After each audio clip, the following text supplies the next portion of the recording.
A football Monday coming out of the combines, and hope all had a great weekend as we motor towards free agency. Please do me a favor, hit the like button, and we're going to start it here. So you're telling me right now that the only reason that you're keeping A.J. Brown in your football team is because of money. That's it. The player, Jimmy Sexton, according to people in Indianapolis, is saying that they're out. If they can get a decent team to make a deal with the Eagles, AJ would embrace it. This is according to Jimmy Sexton, his agent. Now, here's what's going to happen. The Eagles are not going to trade him, most likely during the offseason here. And they're going to do it as they get closer to the trading deadline when this thing fucking goes off the rails. It's counterproductive. The only reason that you guys will keep that guy on the team is money. Now, here's the deal, too. Do you want the players dictating the direction of your team? Absolutely not. And they're caught in a bind here. They got to somehow convince that player to want to stay on your football team when he doesn't want to stay with all the new changes. Make this make sense. You're not done enough to make. How about this? Let me ask you guys, do me a favor. Hit the like button. Supers go to the top. You think you've done enough to make that player say, hey, I can't wait to come back and watch this team play this year offensively? You have not moved the meter with all these nobodies that you hired. Firing of Jeff Stoutland, the hiring of nobodies. You haven't convinced this guy to stay in the building. You're delusional, as usual. Not all of you, just a few of you. You're delusional. The player doesn't want to play here. So what will happen is, he'll be a distraction for the beginning of the year, and then you'll be compelled to trade him towards the trading deadline. That's what's going to happen. And then you'll be a lottery pick in 7 wins. You basically could just take a match and light the 2026 season on fire. You think you changed that guy's mind? The quarterback's still the same guy. The head coach is still the same dude. The QB still has the same limitations. So let me get this right. You hired a guy with no qualifications whatsoever to be your offensive coordinator, and you got a quarterback that's limited, and you're going to think that makes A.J. Brown want to come back. Give me a break. Give me a break. This is now ugly. This situation is now ugly. And you can't get away from it. Whatever you think you're doing, whatever you think you have, you've not convinced that guy. By the way, we're doing a mock draft today. I told you, right after the combines, after free agency, and then going into the week of the draft. By the way, this is all stuff coming out of Indianapolis. Okay, this is all coming out of Indy. I'm not making it. I haven't made one thing up. By the way, I love the fact that now, when we said that New England was the front runner to get A.J. Brown, shit, I've been telling you that for over a year, that the Patriots have been trying to get A.J. Brown for over a year.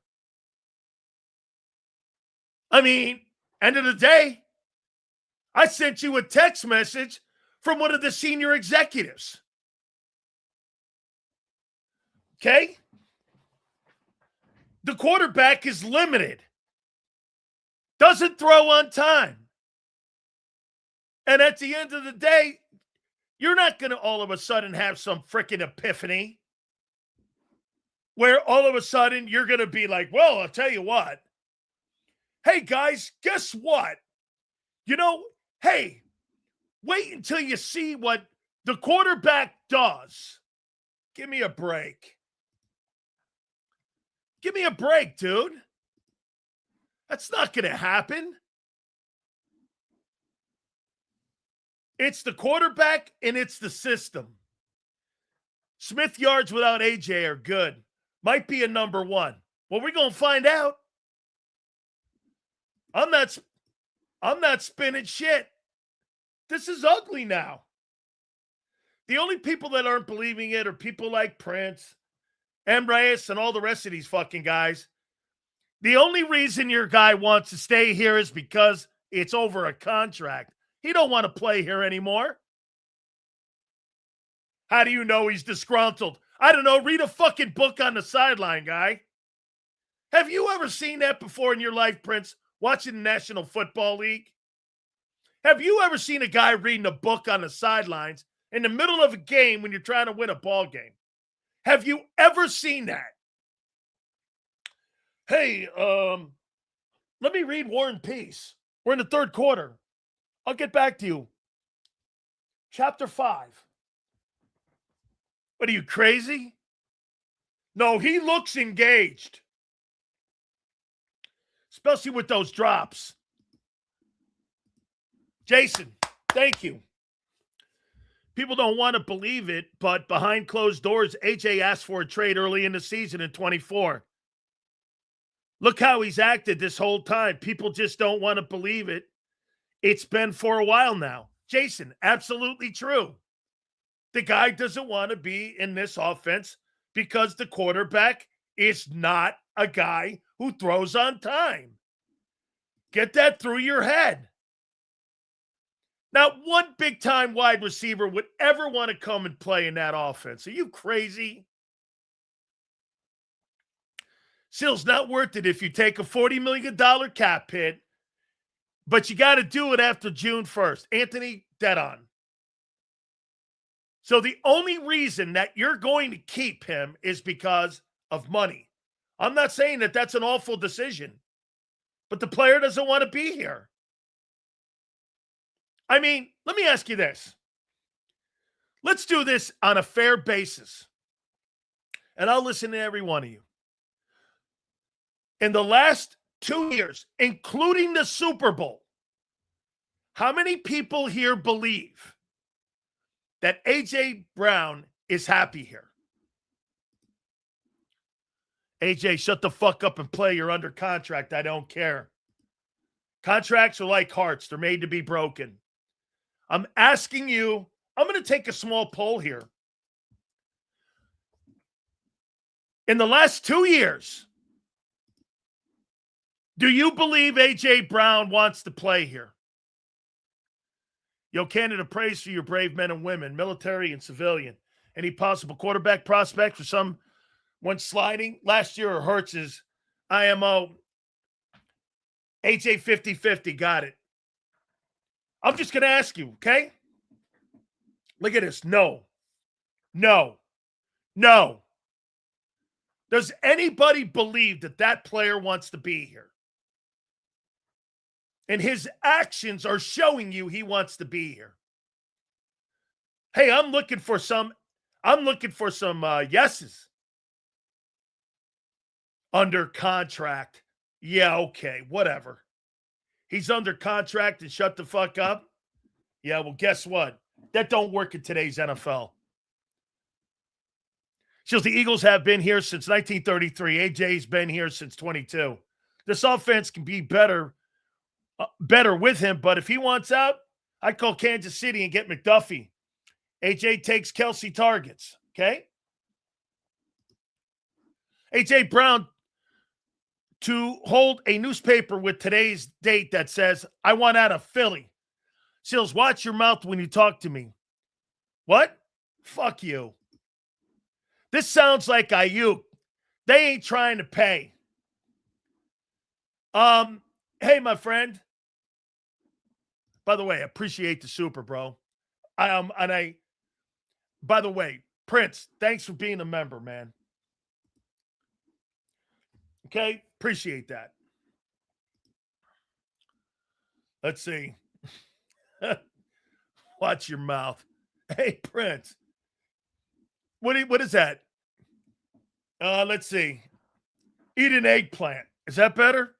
I'm learning my emojis. I'm learning my emojis. We're going to do our mock draft. AJ Brown. He wants to be here. Woo, yeah. Really? Yeah. So you've made this situation ugly. I love this guy. We're all good, bro. You know that. I say that with a beer in our hands. Hey, Prince, I say that with a beer in our hands, drinking Corona. You know? AJ, I could just see Prince. We're sitting there drinking, and I go, fuck you, man. You don't know shit. Fuck you, Sileo. It sounds like my house. Okay? And eat an eggplant. I'm learning my emojis. Okay? By the way, I found out that guy Tyrone Johnson, who was on 97.5, he thinks I hate him. Hey, Tyrone, I don't hate you, dude. I don't know why you think I hate you, but I don't hate you. He's on with Craig Carton on Sports Grid. I'm going to try to get that guy's ass on. He thinks I hate him. I don't hate him. I don't hate anybody. Well, maybe I'm Reyes a little. Still uses another man's hand as his koozie. Yeah. Wow. Awful gay. Sills.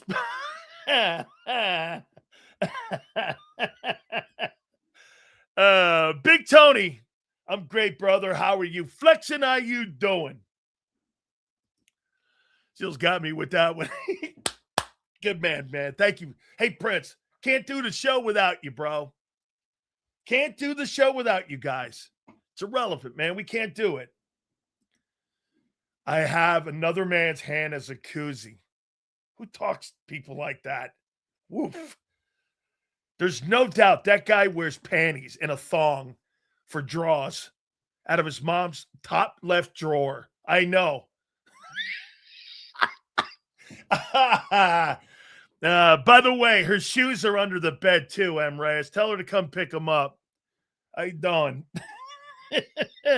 Gotta have a little fun today. If he doesn't want to be here, listen, Paul. I don't believe he does want to be here. Seals, is the first and second round, is the Eagles asking price that too high? I think it is. Okay? No, you're not. No, you're not. I'm going to do my mock draft here in a couple minutes. Our very first. By the way, I'm probably going to give you my top 10 athletes that I saw. One thing that I take away from the combines, man, there are a lot of athletes. Okay? I mean, there are a lot of athletes in this draft. There are a ton of great-looking, athletic people that now go to these combines. These aren't fat bodies anymore. These aren't dudes these are gifted athletes. Okay? Fuck the haters, Sills. I give you shit, but your unbiased opinion to the birds is priceless. I hate homers. I'm an Eagle fan, not a Jalen fan. Jimbo, you're tremendous to the show, man. M. Reyes wears Eagle color G-string. Yeah, and it's got Howie's face right in the panel. You know, right where that rose is. It's got you know where the rose is on a chick's Sue, right? Right there, that flower that's on like the thong thing. M. Reyes has got a picture of Howie there.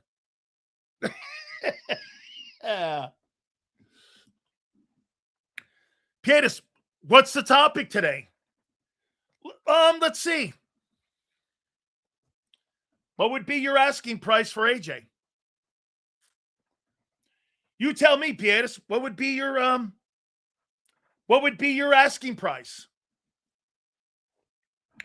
I missed your super, Kyle. Let me scroll back. Let's see here.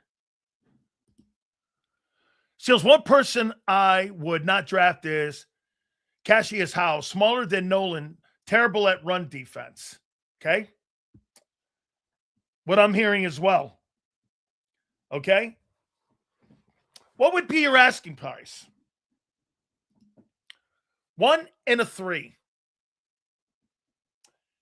I don't believe the Patriots want to give the 1 up. I think the Patriots would give a 2 and a 3 up because of the money. The money is what's holding this up. How many people believe this? If the money wasn't the issue, AJ would have been gone already.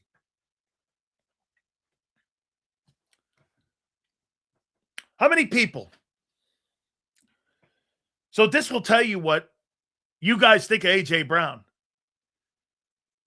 If the money wasn't the issue, would AJ be gone and would he most likely be moved already? More than likely?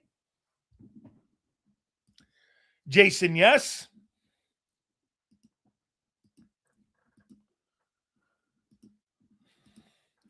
Chills, would Peyton be the GOAT over Brady? He's got the records. Brady's got the records. He doesn't have any records over Brady. What records does he have over Brady? Brady's got the most passing yards, got the most playoff wins. I mean, Brady's got the most touchdown passes. What record would that be? That Brady has, that Peyton Manning has over Brady?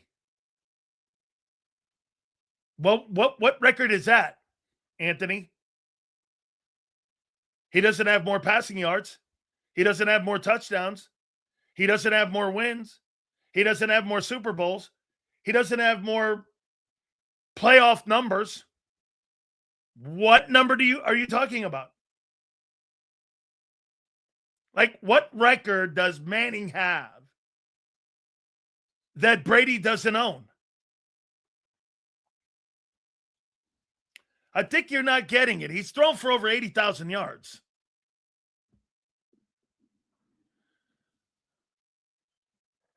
I mean, I'm not sure what you're talking about. I want the same trade package Adam got. Sills history shows that's the asking price for a player like A.J. Brown, Tyreek Hill, and Diggs. Brady's thrown for 5,000 yards. So you're telling me he's got one record over 60 that Brady has. Congratulations to you, kid. Way to pick one out. Edmonds and DJ for Crosby. It's going to happen. Are you saying to the Bears?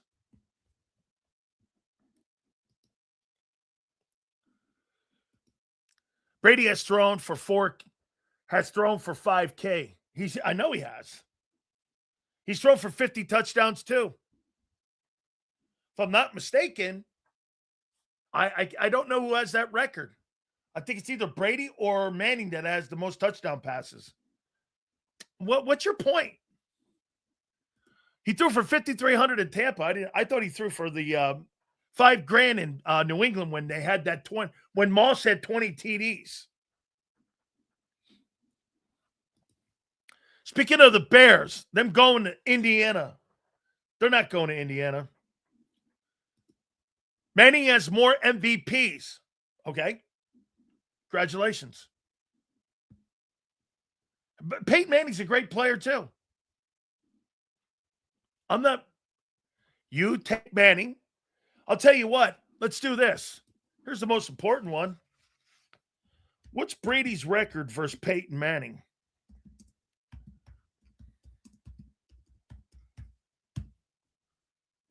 He's 11-6. Okay. He's 11-6. All right. So we're going to do our mock draft. And I've got it here, and I did it over the weekend. Okay? And I did it over the weekend.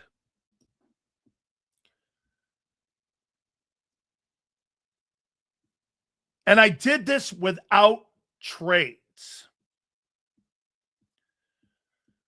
So I've not done the trades yet. Okay. So I'm going to give you my top 10 players first that came out of the NFL combines. Let me give you my takeaway on the combines. Tremendous athletes, especially at edge, offensive line, linebackers. The receivers and a lot of the position guys didn't really perform all the skill sets.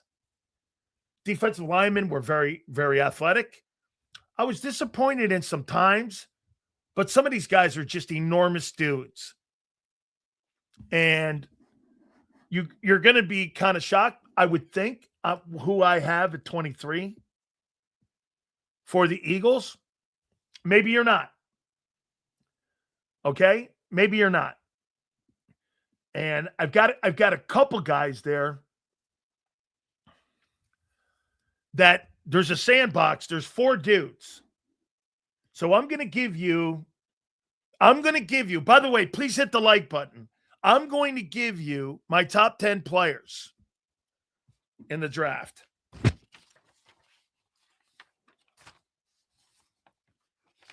Fernando Mendoza, number 1. David Bailey, edge rusher, Texas Tech. Carnell Tate, wide receiver, Ohio State. And there's 3 of them in a row. Sonny Styles, linebacker, Ohio State. Caleb Downs, safety, Ohio State. Francis Mugawa, offensive tackle, Miami. Arvell Reese, edge, OSU. Ruben Bain, edge, Miami, 8. Jeremiah Love, 9. Running back, Notre Dame. And Spencer Fano, offensive tackle, Utah. Those are the top 10 guys. They're not in order. Those are my top 10 guys. Those 10 dudes are my sandbox guys. You know what? I'll pick my sandbox guys. Those are my larger pool of guys. And then I'll get down to 5 guys that I think are the best guys in the draft. But those 10 guys are probably the guys. And I watched a lot of the combines. I watched every day. And I saw some truly great athletes that were there. I mean, really gifted. Gifted athletes. Okay. So you guys ready? Here's my mock draft. I did 3 and I landed on 1.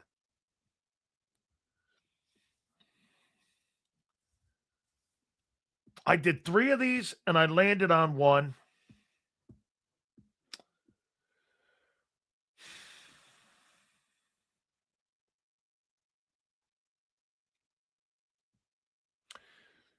Here we go.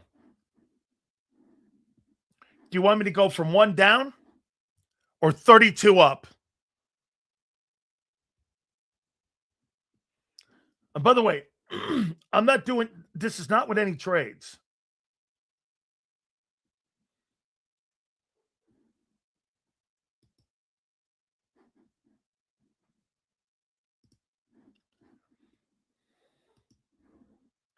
$32 up.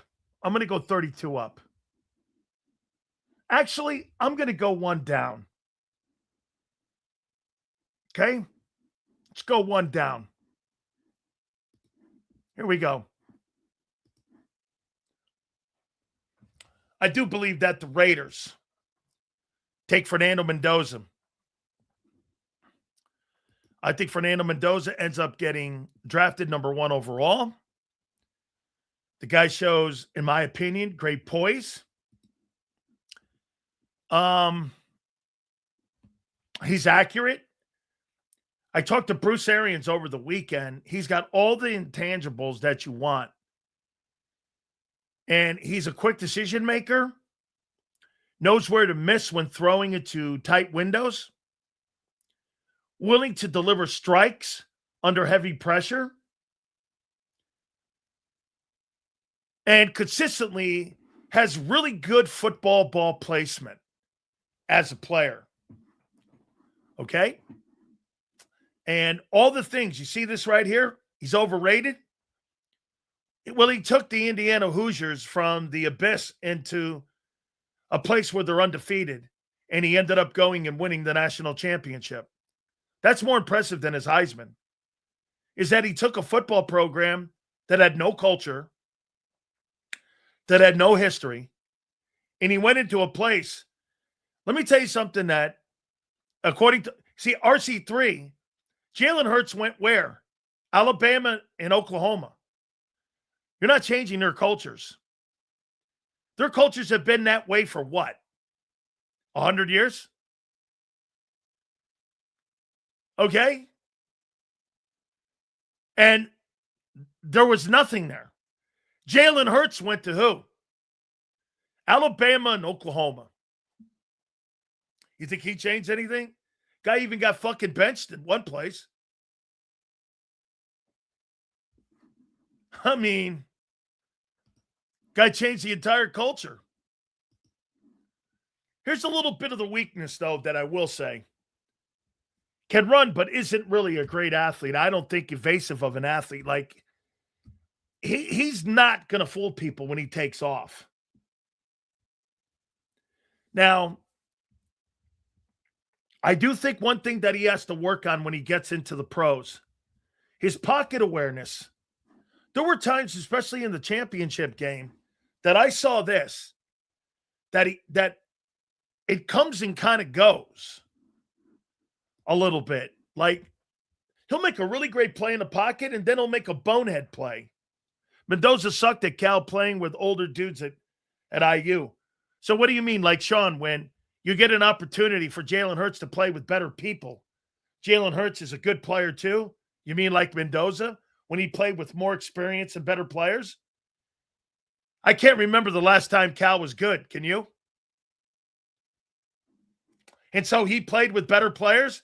Go figure. You'd make that same excuse for Jalen Hurts, but you wouldn't make it for Mendoza. I got it. Sure, okay. See how they apply it? His anticipation throws are this. If he does a good job on pre-snap, but if that defense has post-snap coverage disguises, that could throw him off.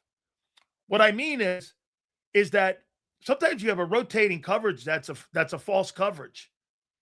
That Miami did that in the championship game to him. So it kind of confused him. I still think he's got to work on progression reading a little bit more. But of all the quarterbacks coming out, he's the best one that they have. And so to me, he's still got to work on how he throws the ball and also determining pre-snap and then post-snap. Because in the NFL, they're going to do that. They're going to change and they're going to disguise coverages. One of the coolest things, though, he has is that he's got Tom Brady. So I do believe he goes number one to the Raiders. I've got Arvell Reese, edge rusher from Ohio State, and I've got him going to the Jets. He's actually a linebacker. And this kid was just fabulous at the combines. You know what was really noticeable in his cone drills and in his playing ability? Your guy, Coach JB, said he's not a number one. Okay. We agree to disagree. Thanks for the super, my friend. But then again, too, hey, Sean, he's probably a second or third rounder, but because the position is such a coveted position, I don't have a problem with him saying that. Tom Brady was a 6th rounder. Joe Montana was a 3rd rounder. Jalen Hurts was a 2nd rounder. So to sit there and say, Sills, is he the number 1 overall pick or a 1st rounder? You can make that argument that he's going to be overdrafted. And there's a potential of it. Absolutely. I don't have a problem with that. There's a demand on the quarterback position. This kid, Arvell Reese from Ohio State, is just 6'4", 243, and can this guy run? Let me tell you, man, about, what we saw at the combines. He's a guy that builds his speed up quickly and gets to top-end speed fast. He's got great size. Why is that such a great size? Think about this. He's an off-ball linebacker. So in the middle of the field, you got almost a 6'5" linebacker, 250 pounds, the size of tight ends, in the middle of the field, clogging the zone at the front end of it. Think about that. Like, he's like this with his arms spread out. This guy's like 6'5". That's a big dude. He's a versatile defender. He's an off-ball linebacker. They may play him at the edge, but his size and tools, and again, I mean, he could move to full-time edge like a Micah Parsons. He could be like that, but at Ohio State, he was off-ball. Okay? I mean, he was an off-ball guy, but I could see him moving out there because of his size, and they could build him up. He's kind of a dude. I would love to have him on the Eagles, but the Eagles have a great room right now at linebacker.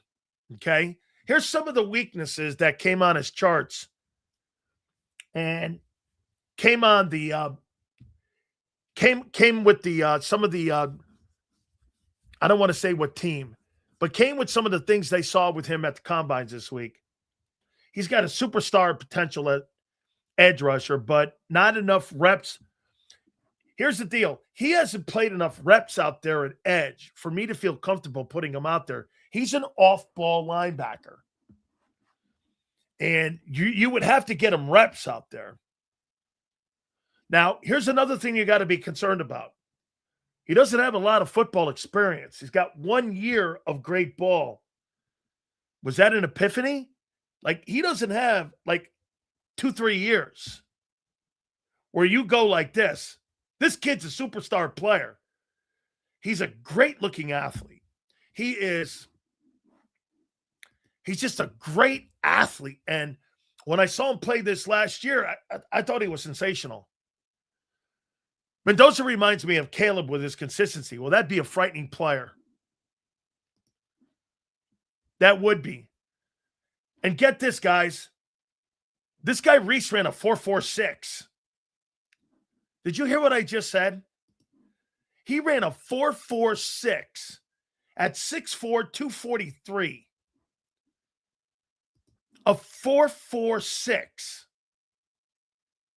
That's as fast as Devontae or faster. That's like faster than Devontae Smith. This guy's got wide receiver speed at almost 250 pounds. 4.46 at 250 pounds at 6'4" 3/8.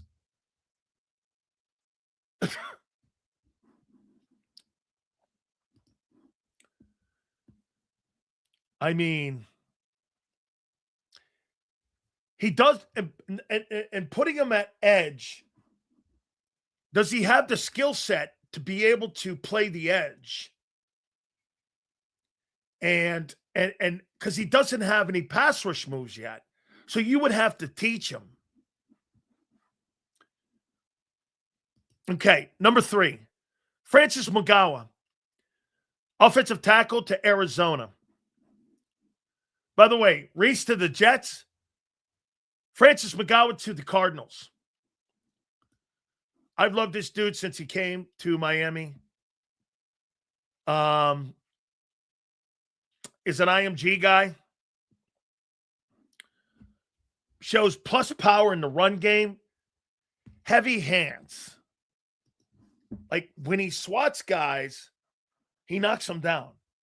He's got these enormous hands. And he's the real deal, man. I mean, got a powerful frame. He moves defenders off their spot. He picks them up and moves them. And what makes him insane great is that he's got great athleticism, and he pulls and he can get upfield. He can get to different levels. He's got awareness of space.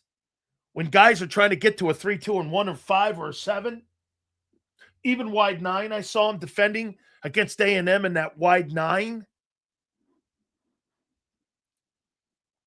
Tremendous. I don't ever really see him beaten. And his technician and the way his technique is, he's technically sound. His feet are great. His hands are great. His balance is great. This guy has a chance to be one of the all-time greats if he goes to the right team with the right quarterback. He's a phenomenal talent, and I think he's the top OT in the NFL draft. Now, a little bit on his weakness.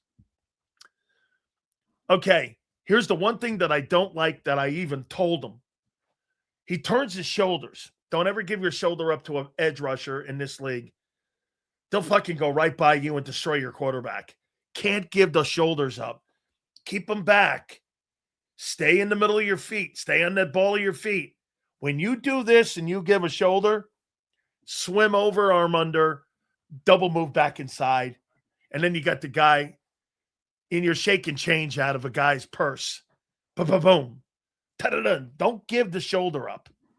He'll give that shoulder up every now and then. I've told him that a few times.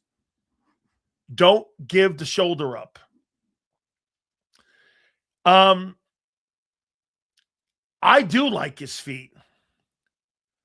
Here's the one thing, too, that he doesn't do that I told him. I go, sometimes he's got a great, like Lane Johnson. What do you know what makes Lane so great? Lane's punch, pow, is so great. He stymies guys right in the line of scrimmage. Watch Micah Parsons or any edge defender when they're on him. Pow! He hits you, and get this, it's not this. This is the worst thing offensive linemen do when they come into the NFL. Because NFL defensive linemen are told to come with inside, you'll get this loop. Once you give that loop up and you give the middle of that chest up, the offensive lineman is destroyed. He'll occasionally give up and not have a consistent punch. Lane is so good when he gets out of his stance and he's patient too. Lane will sit there and you know what he'll do? He can punch you with one hand, both hands, one left, pow. He's really one of the best technicians I ever seen. The kid in Detroit's great, Penei Sewell. Trent Williams is spectacular. Jason Peters was absolutely the best at that, at punching. Watch Lane when he handles Micah Parsons. He stymies him at the line of scrimmage with that punch. Boom! And he doesn't go nowhere. I've seen him knock him down to a knee. So that's just one thing to keep an eye on with him. I've got McCall going to the Arizona Cardinals. David Bailey to the Titans at number 4. Kids from Texas Tech.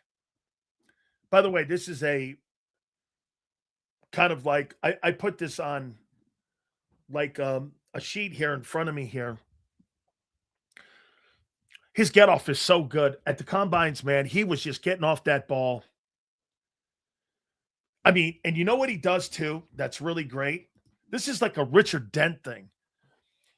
This kid Bailey, he'll stagger his pass rush.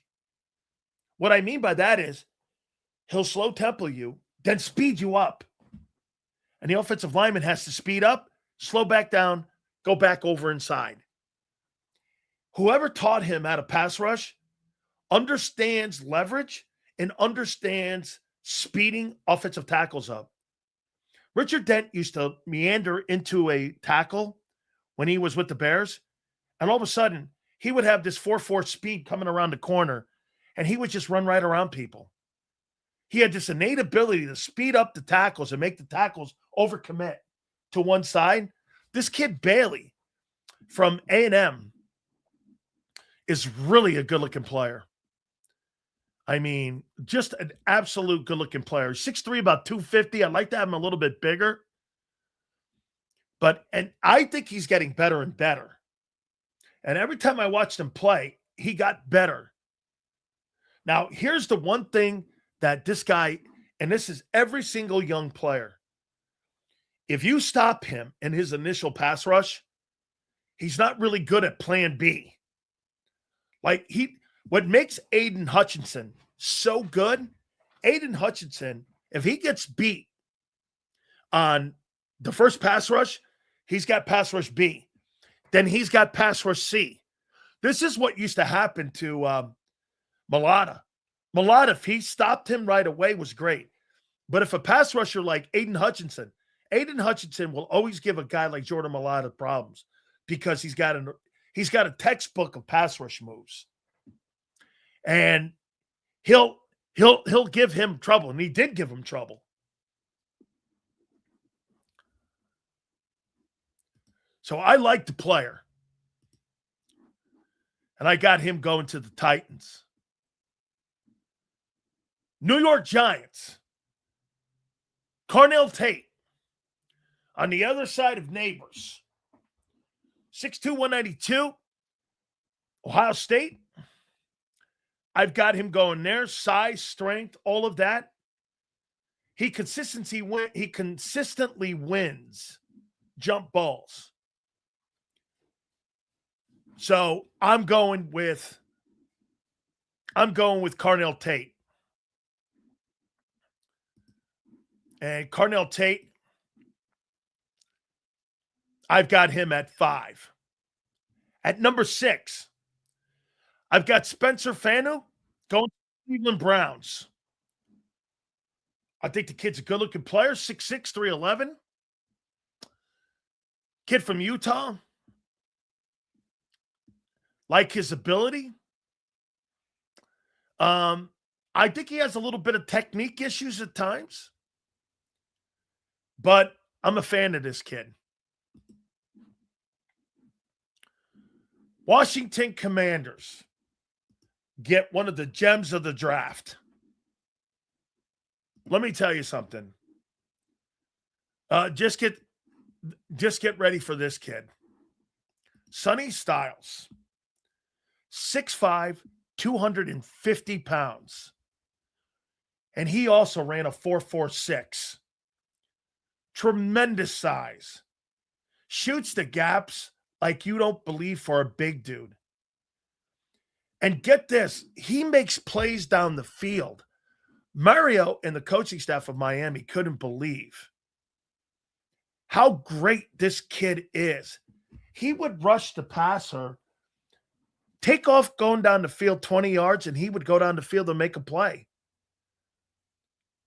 This kid is a 4.46. He's 6'5". He's 250 pounds. He is some football player. And his tape is great. How about this? 4.46. 44 vertical.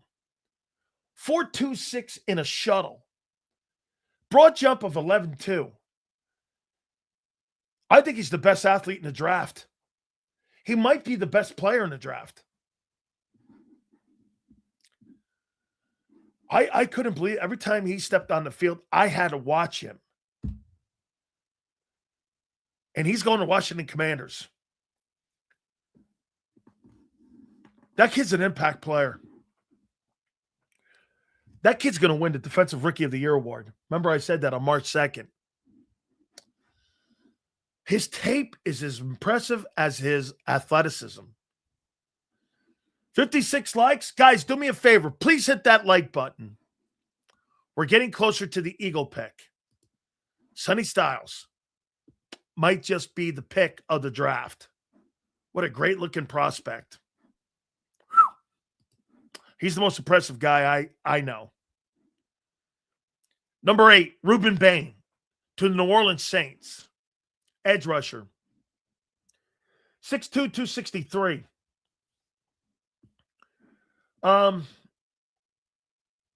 Exceptional physical traits. He's got the bend. He's got the twitch. He's got the power. He's got an impressive get-off. He's got great instincts on screens and passes. Now, here's what a little bit of the negative that I know that I probably shouldn't say. He's undisciplined a little bit when it sometimes is his primary gap responsibility, and it'll come out of the defense a little bit. This is one of the things that we had an issue with him, is that he would jump out of the technique and out of the scheme. I kept telling him.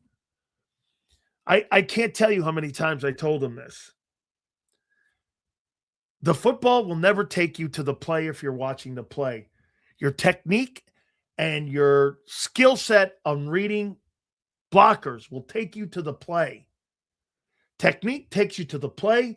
Watching the football and playing high, and he can't afford to play high. He's 6'2". He's got to stay below his pads.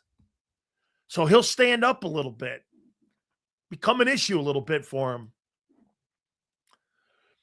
And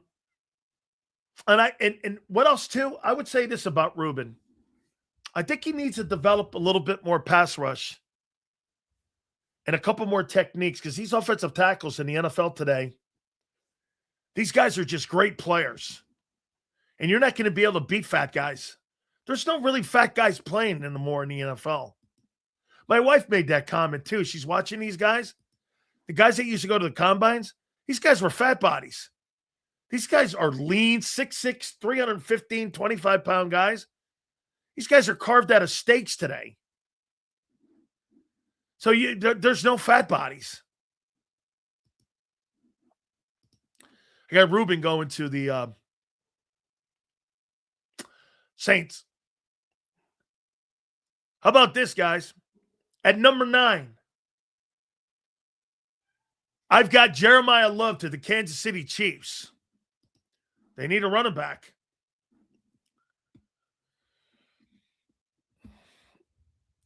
Physically, I don't really think he's a big dude. 6 feet, 214. Okay. He's a patient runner. He's got a little bit of Saquon in him. Early Saquon. Giant early first 2 years. Saquon's not patient right now. Maybe too patient, I should say. He follows blocks very well. He's got great vision inside, running inside. He does a good job at setting up the tackler in how he runs in space. Here's the one thing that I think will be a problem for him if Kansas City does draft him. If we can't sign Phillips, I want Messidor. I'll get to him. Thanks, Kim. He needs to work on his pass protection.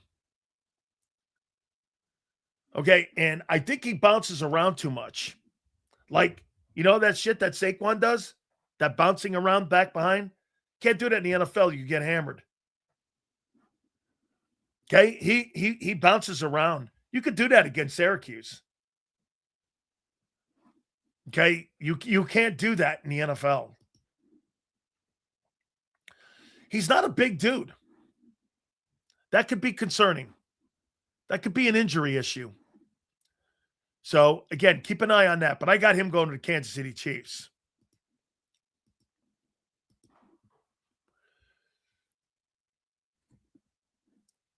Number 10, I got Caleb Downs going to the Cincinnati Bengals. Really a great player. One of Zander's transfers from Bama. Saban leaves. He went to Ohio State.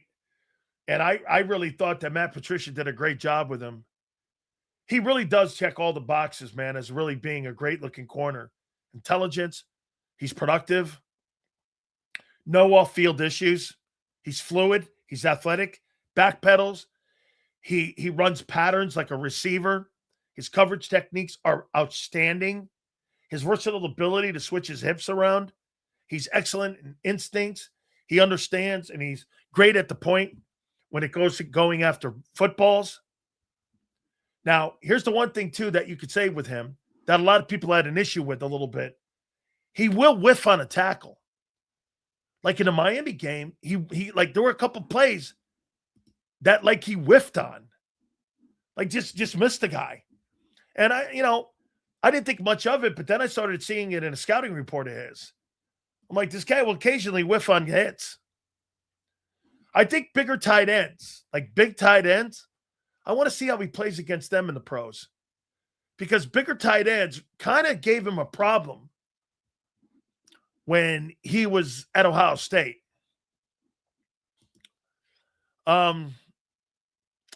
He barely, he's so good. He's one of those guys that he's rarely ever tested. Well, if you draft that guy high, he's going to be tested. He's going to be most likely be covering. Like, who's in that division? The North. So you're going to have to take on DK Metcalf if you're in Cincinnati. And you're going to have to play against that guy in Pittsburgh. That guy could be a handful for that guy.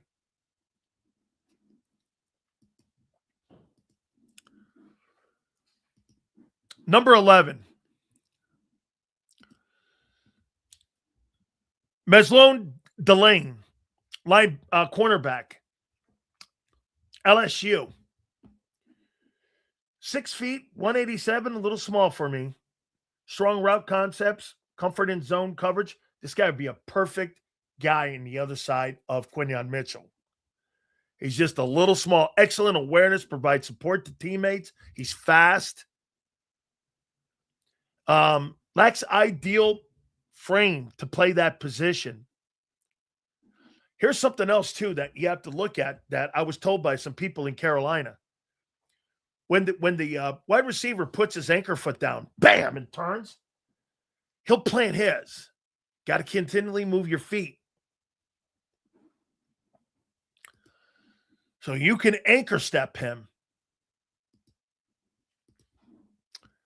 Number 11. I got Jermod McCoy, another corner, 2 corners in a row, to the Dallas Cowboys. They need help in secondary. And this kid's from Tennessee, 6'1", 188, little bit of a smaller guy, but this guy is a producer of interceptions. Patient, physical, good recognition, can play both zone and man. And Christian Parker's, I think this guy looks a lot like Quinyon, but not as big. Okay? So, I mean, this guy right here is compared to Quinyon Mitchell.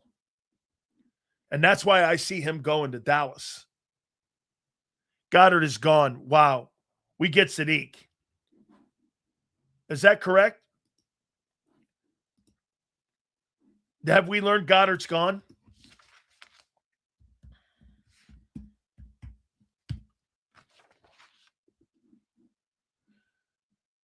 Dallas Goedert will definitely be moving on from the Eagles per Matthew Berry.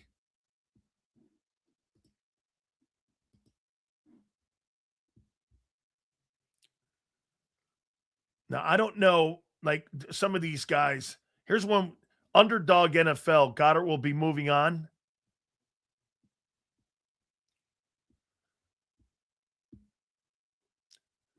Obviously, Dallas Goedert wants to test the market. And obviously, last year pissed him off. I'm reading it right here. Breaking, Goddard is gone. Wow. We get Sadiq. I just read it. Just read it, brother. Goddard is gone. Yeah, I got you. I got both. Thank you, bro.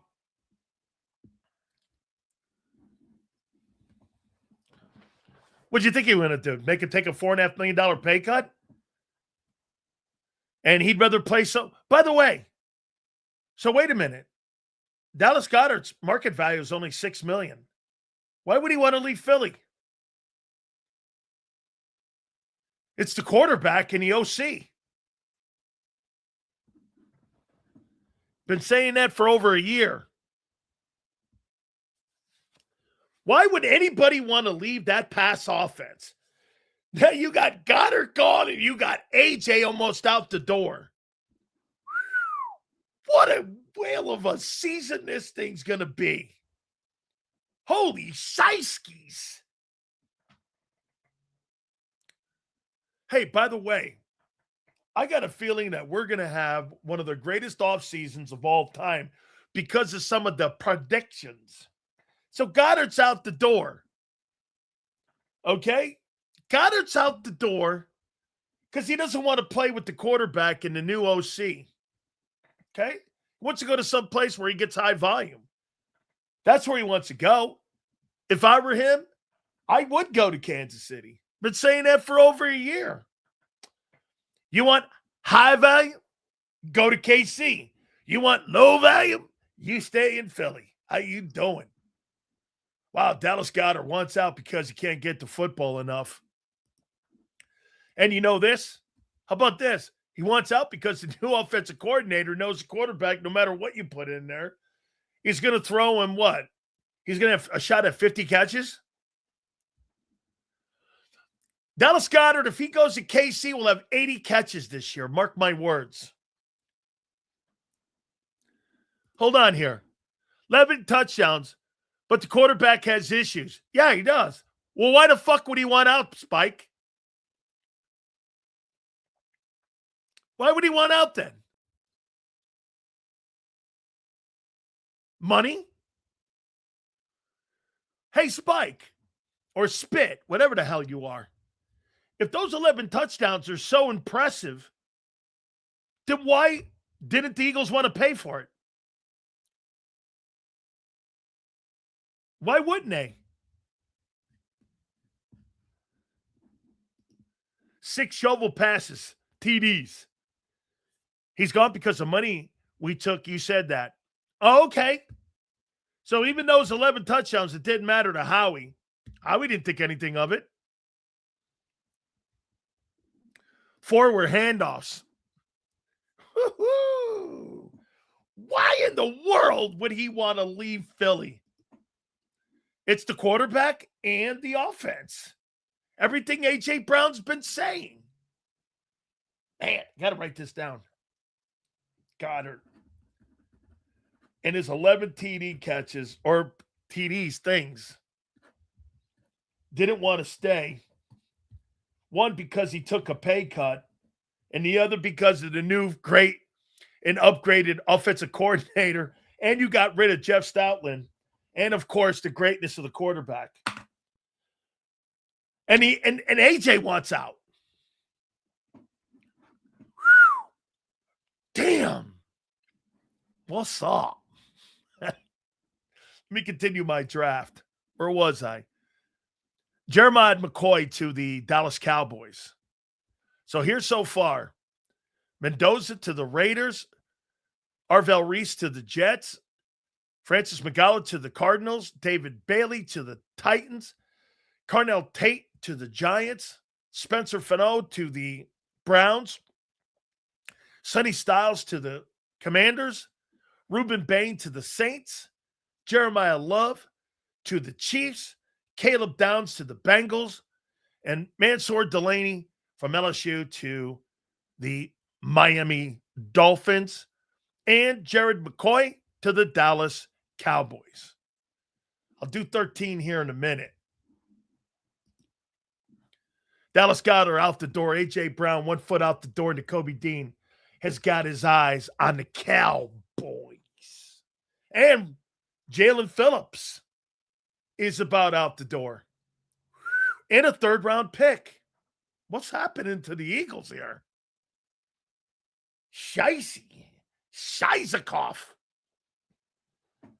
E9 Shizikoff.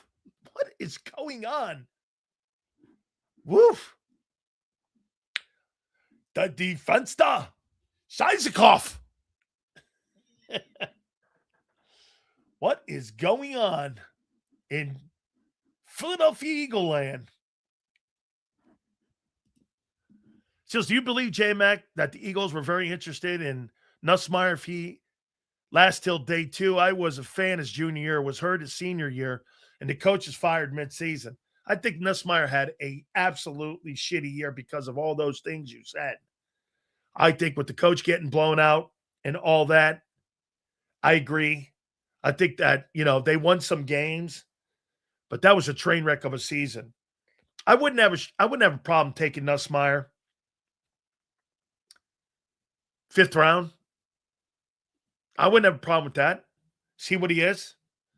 He's a pretty good skill set kid. He is. So let's continue. I've got Jordan Tyson to the Rams, wide receiver, Arizona State. There's your number 3 guy and your heir apparent to Devontae Adams. Number 14 to the Ravens. I can't say this kid's name. Olone, the Penn State kid. The offensive line, they need interior offensive line help. I've got him going to the Ravens.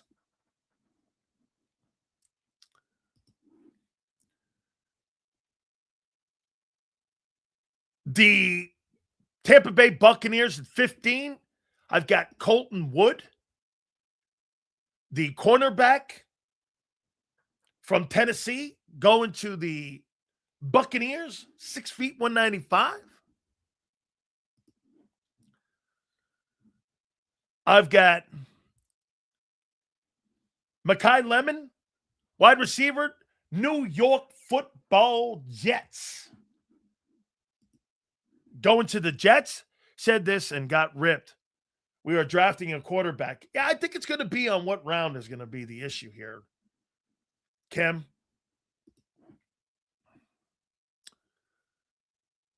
Akeem Messidor, Detroit Lions, at number 17, will play on the other side of Aiden Hutchinson.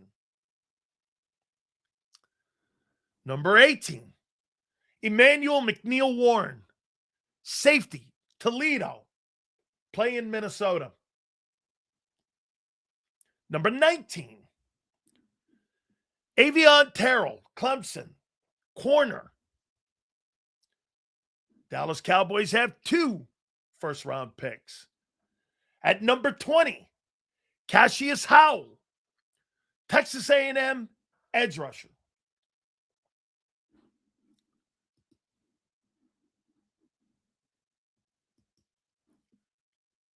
Number 21, Denzel Boston, Washington, wide receiver. Number 22, Keldrick Falk, edge, Auburn. I'm going to wait on the Eagle one here. Hang on here. I'm going to wait, okay? I'm going to wait on my Eagle one. So here's where I go.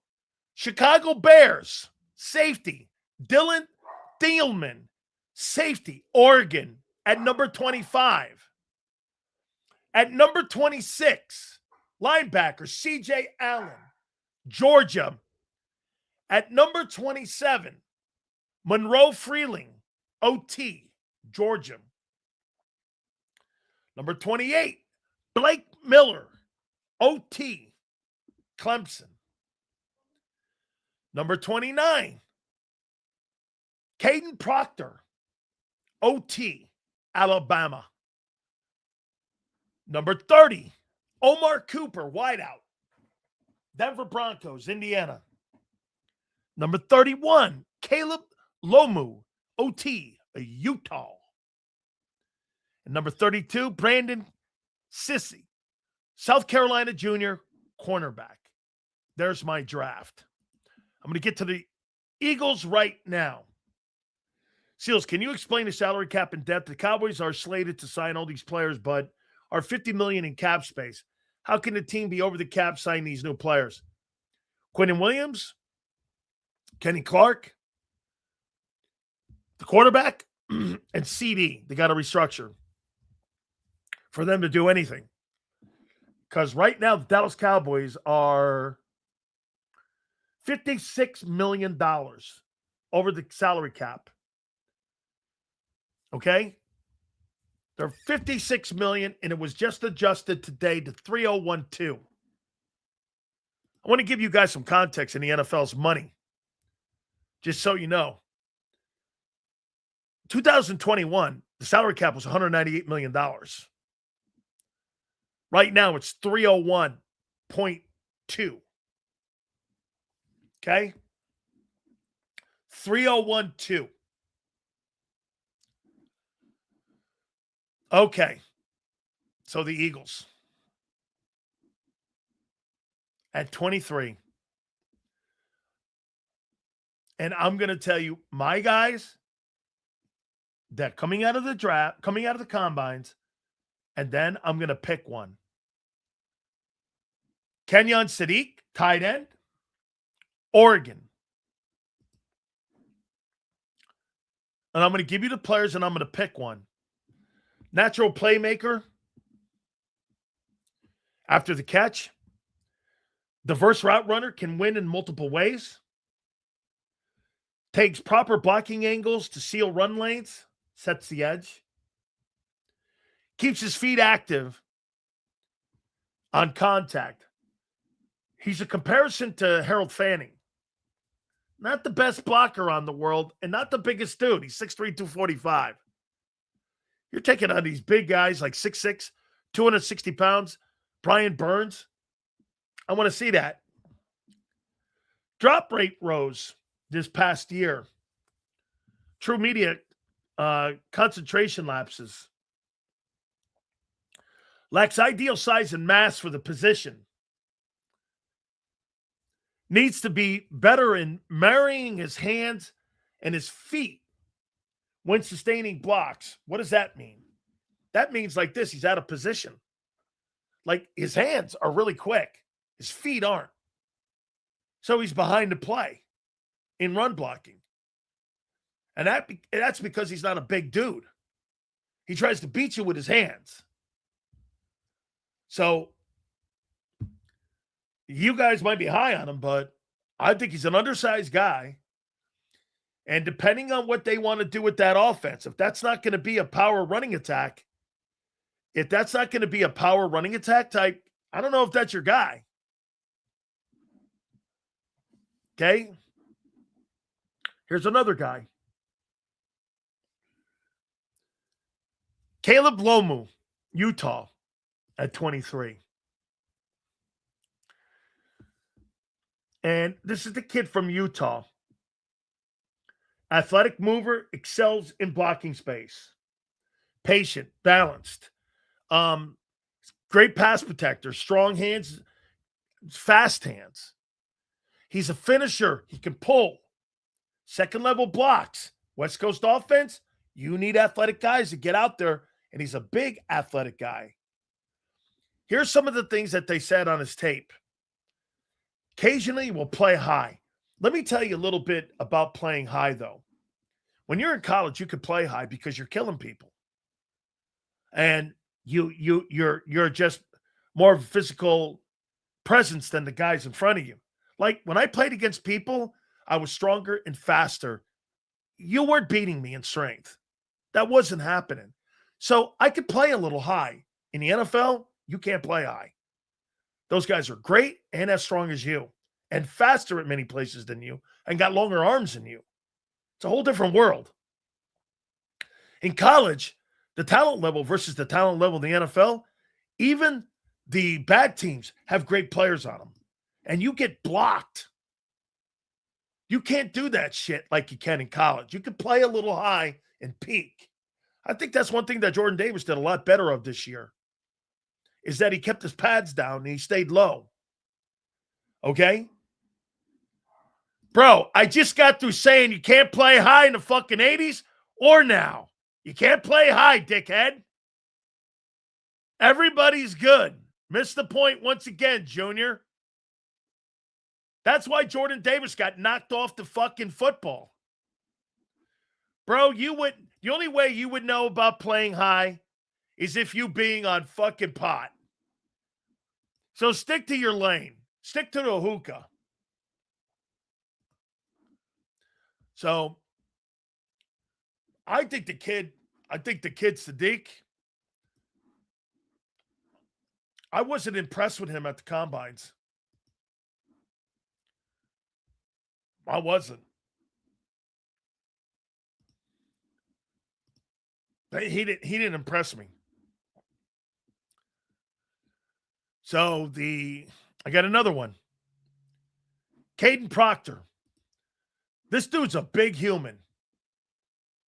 6'7", 352. Whew. Dude, 352. This is what we call like sun blotters. They blot the sun out. Possesses rare natural strength when locked in. Can anchor as well as anyone in class. Combines enormous size with skill, position, ability, and agility, allowing him to dominate in space and even contribute in conventional roles like goal line carries. Uses a powerful initial punch. Great. Vice grip like hands. Need to have that when he latches on to defenders. I had a guy one time that was so good. His name was Bruce Matthews. You guys ever hear of him? When I watched Bruce Matthews and I played against Bruce. I watched Bruce Matthews grab a guy by his jersey and rip the front of the jersey off because he grabbed him so hard. Bang! Ripped the entire front of the jersey off. And these things are taped to you. I mean, just insane. They're just, vice grips. Here's something, though, that if you watch him on tape, and Dan Morgan from the Carolina Panthers wrote this assessment. Can get his feet too close or play with high pads, leaving him susceptible to early in the rep. Okay. If you play high, I don't care how big and strong you are, you're going to get knocked on your heels if your feet are too close.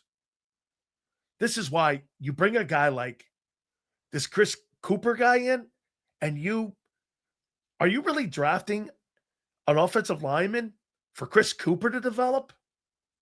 When you just got rid of and fired basically Jeff Stoutland? I don't know, man. Is that the guy you want teaching this kid to keep his feet balanced, keep him in space? Now, look, Lane's going to be there. Mulata's going to be there. I think that fucking Stoutland firing, I think that's critical in your decision-making. That's the guy that you want teaching this kid? Struggles at times against elite speed to power rushers. What does that mean to me? That means he gets on a shoulder. And speed guys, think about this too.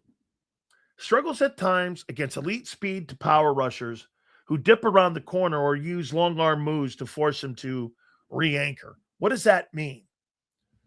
What you do is you get him, and remember something, most defenses are in a third down defense 69.4% of the time. So you're going to be facing speed rushers at that guard position or tackle position, depending on where you're going to play them first. Which means what? A guy like Aaron Donald would torture this guy. And he's not a very big dude. But Donald would get in a wide. What you do is you get here. Here's Proctor. And here's a guy like Donald. This is the 3 technique. And what you do with your edge, you widen that space to give more more space. I got to get a board. More space so that you can run your games in here. This would be Aaron Donald. That's the 3 technique on the outside shoulder of the guard. Say that's Proctor. What Donald will do is he'll widen here and he'll go out here. The edge rusher over here will go more into a 6 or a 7 technique to get this guy fanning out. And Donald inside here will have all this space to operate. And Proctor sliding his feet, struggles with this a little bit. Feet are too close and speed. And what happens with this guy like a Donald coming up and then going straight and going up here? You know what that does? That makes you have an issue where you could come back inside and up right in the middle of the gut and up right in the middle of the pressure of the offensive line. Internal pressure on the quarterback. Hands up, even if you don't get there. So you got to keep an eye on that. So you bring a guy like Chris Cooper in to teach that?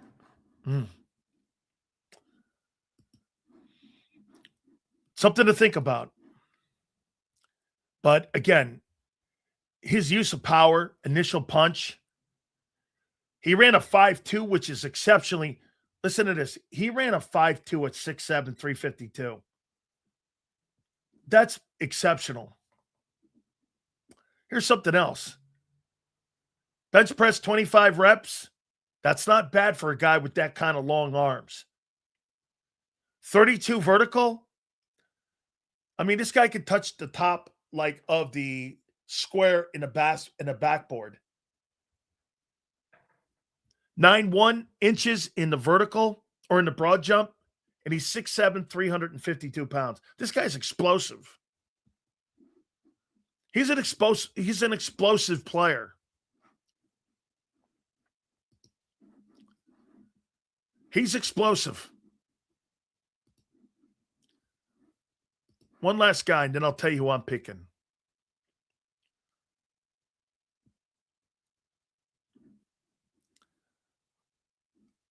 I'll tell you now. I am not impressed with the tight end from Oregon. You can have him. Compared to Harold Fanning, Harold Fanning is a good player, but is he an elite blocking guy and playmaker? He dropped a lot of passes this last year. I mean, Dante Moore was the quarterback. He's probably going to be a first rounder next year.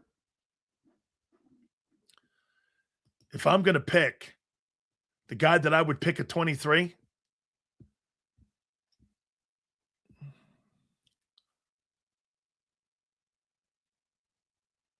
I'm picking Proctor. I'm just going to take my chances with this Chris Cooper dude. As of right now, I would pick Caden Proctor. He fits the Eagle. Listen to this. Listen to this right now. 6'6", 6'7", or 6'8", whatever Mulata is. 6'5", 6'3", 6'7", 6'6". Because you would probably put Proctor at guard. Steen goes to the bench then. And either that or they're going to rotate him at guard, right guard. Steen's replaceable. And so I would put him in there. I think Proctor's a better player than and I don't believe Lomu's going to be down there. As I said, I think Lomu's going to be drafted in the top 10. Where did I have Lomu going?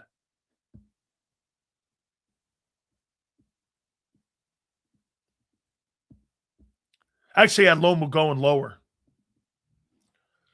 I think Proctor's a better player. By the way, so Lomu played in what conference?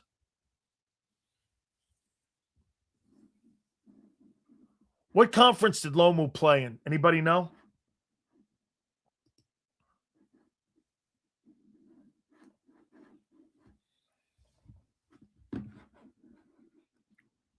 What conference did Lomu play in? I think this matters. Yeah, I know the school, Daz. What conference did Utah play in?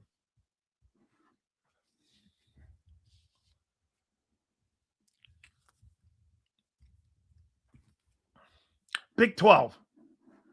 Let's see how many Big 12 pass rushers he played against this year that are going to go in the top draft. Texas Tech?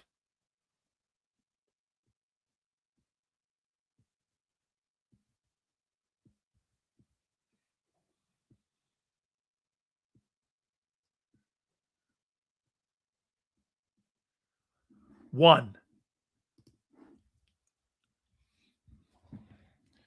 I don't really think there's elite pass rushers outside of Texas Tech in the Big 12. I don't really think there's elite guys that are in the Big 12. So I think the elite pass rushers are in the Big 10 and Southeastern Conference. That matters who you play against on a constant basis. That's why when you talk to me about people like from North Dakota State and shit, the chances of you landing on a guy that, again, I'm just playing the averages. I mean, and plus Proctor played against some of the top flight defensive tackles and edge rushers of a year ago and this year. Proctor's been an elite player for a while. I like Caden Proctor. If I had to pick right now, that may change because I got two more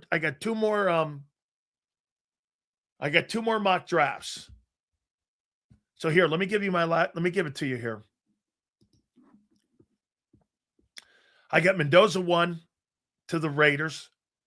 Arvell Reese, Jets, edge rusher to Ohio State. Francis Magawa to the Cardinals, Miami 3. David Bailey, Titans. That's good for you on Jalen Phillips. To the Titans, edge. Carnell Tate, wide receiver, Giants. Another playmaker for Jackson Dart. Number 6, I got Spencer Fano, offensive tackle, Utah. Number 7, I got Sonny Styles, Commanders. I think that's going to be a great pick. Seals, the only guys on your board I thought were going too high were the kid Hood, safety from Toledo. I got him in the second round. Okay.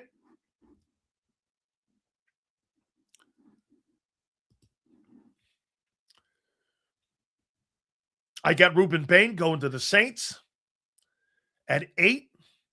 I got Jeremiah Love going to the Chiefs at 9. Caleb Downs, Ohio State, going to the Bengals, safety at 10. Mansour Delaney, cornerback, LSU, 11 to the Dolphins. Jeremiah McCoy, cornerback, Tennessee, Cowboys.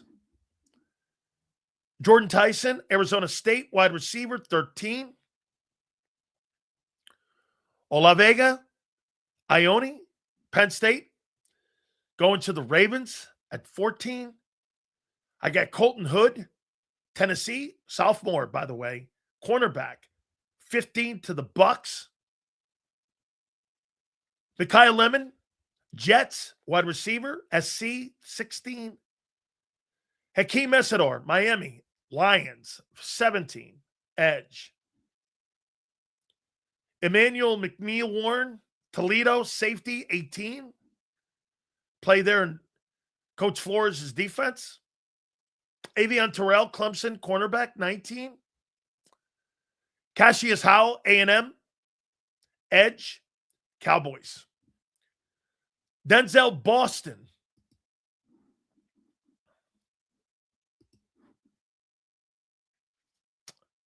Wide receiver, Washington to the Steelers on the other side of DK. Keltrick Falk, Auburn edge, Chargers. I've got Proctor at 23 going to the Philadelphia Eagles. At 24, Lee Hunter, Texas Tech, DL. Dylan Thielman, safety, Oregon Bears. C.J. Allen, Georgia, linebacker, 26. Bills. Monroe Freeling, offensive tackle, Georgia, 49ers. Blake Miller, OT, Texans. I've got Sadiq going to the Rams at 29, OT, or tight end. I've got Omar Cooper going to the Broncos at wideout. 31, Caleb Lomu, offensive tackle, Utah. And Brandon Sace, cornerback, South Carolina, going to the Seahawks. Those are my picks. If Messidor slips to us, your pick still Proctor. Again, that's a great comment. It depends when you're sitting at 23. Okay? And to me,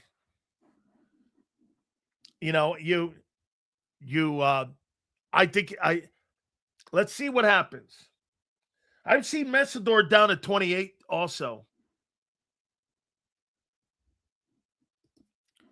Sills, have you read the story about Lemon's combine interviews? Apparently they were really bad. How much does that count towards his evaluation? A lot. A lot. Absolutely a lot. I mean, you got to talk to people. Then again, he's a Southern Cal kid. So here's Daz. And here's the I'll tell you.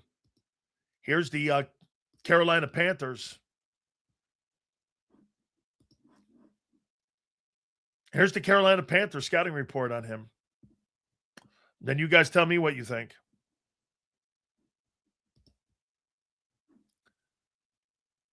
Let me bring up the Panthers. Actually, let me do the Patriots. Natural playmaker after the catch. Diverse route runner who can win in multiple ways. Takes proper blocking angles to seal run lanes and keeps his feet active on contact. Here are some of the issues. Drop rate rose to 9.0 and 25 per. True media, concentration lapses in his game. Lacks ideal size and mass for the position. Needs to better marry his hands and feet to sustain blocks. They compared him to Harold Fanning. You make the assessment. I don't believe Fanning was a first rounder a year ago either. So,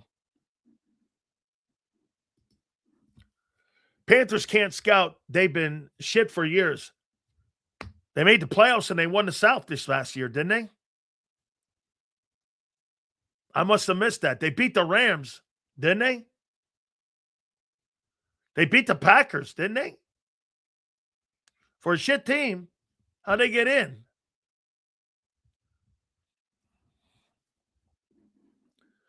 Bledsoe will be Monday. I'll have the Bledsoe report Monday. Or Tuesday morning. If Sadiq and Proctor are gone, I'd move back to 28 and draft Dillon, Thieneman, and pick up an extra third. You got to wait and see how the draft falls. Yes, and they beat the Cowboys.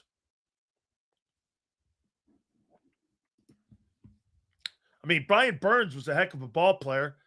I don't know, Christian McCaffrey was a heck of a football player too. I mean, their problem's been coaching.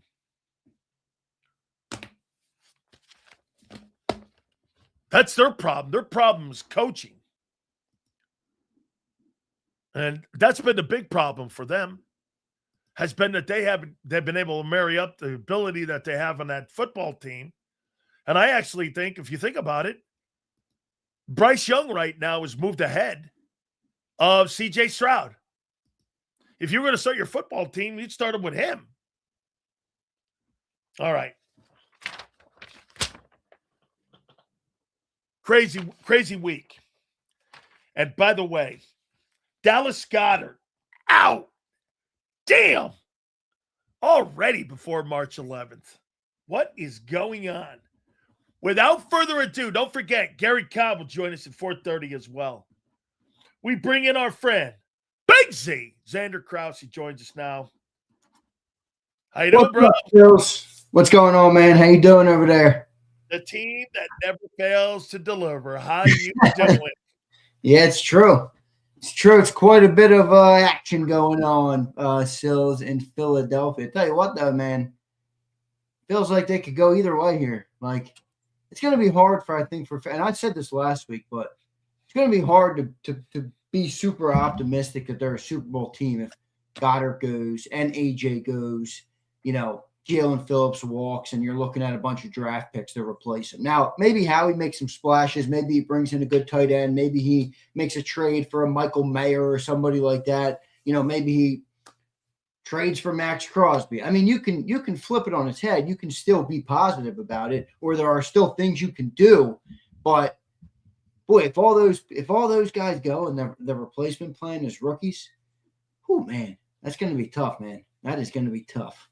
Rookies and Timu. Right now they're 13-6 in cap space. Yeah, not a lot of. They can redo deals. Yeah, they can create more. I mean, you got the question earlier. How is Dallas signing people? They're 40 million. You know how it is. I mean, Quentin Williams. Yeah, you can restructure and John points this out all the time. I think people don't understand this. Most NFL contracts that are signed today, teams can restructure them without even needing to call the player. Like, they don't need to get approval. They're getting the same money. It doesn't change anything. They'll add voids. Right. So they can add the voids. They can do the restructure. So, I'm not worried about that part. But look, Howie said that the priority is re-signing their guys. So if Goddard's going to go, now that's what it's been reported today, or that's what Matthew Berry put out in his column. I don't know if he's right or if he's not right, but I have no reason to believe he's a liar. I think he's a pretty credible guy. I mean, from what I know about Matthew Berry. So We'll see, man. Goddard going, though, is a what? On a scale of 1 to 10, if Goddard does leave, what is that? And by the way, also two things.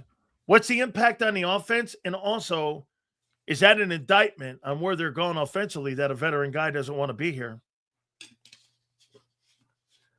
Well, I actually don't think him not wanting to be here has anything to do with the offense. I mean, so he's not part of it?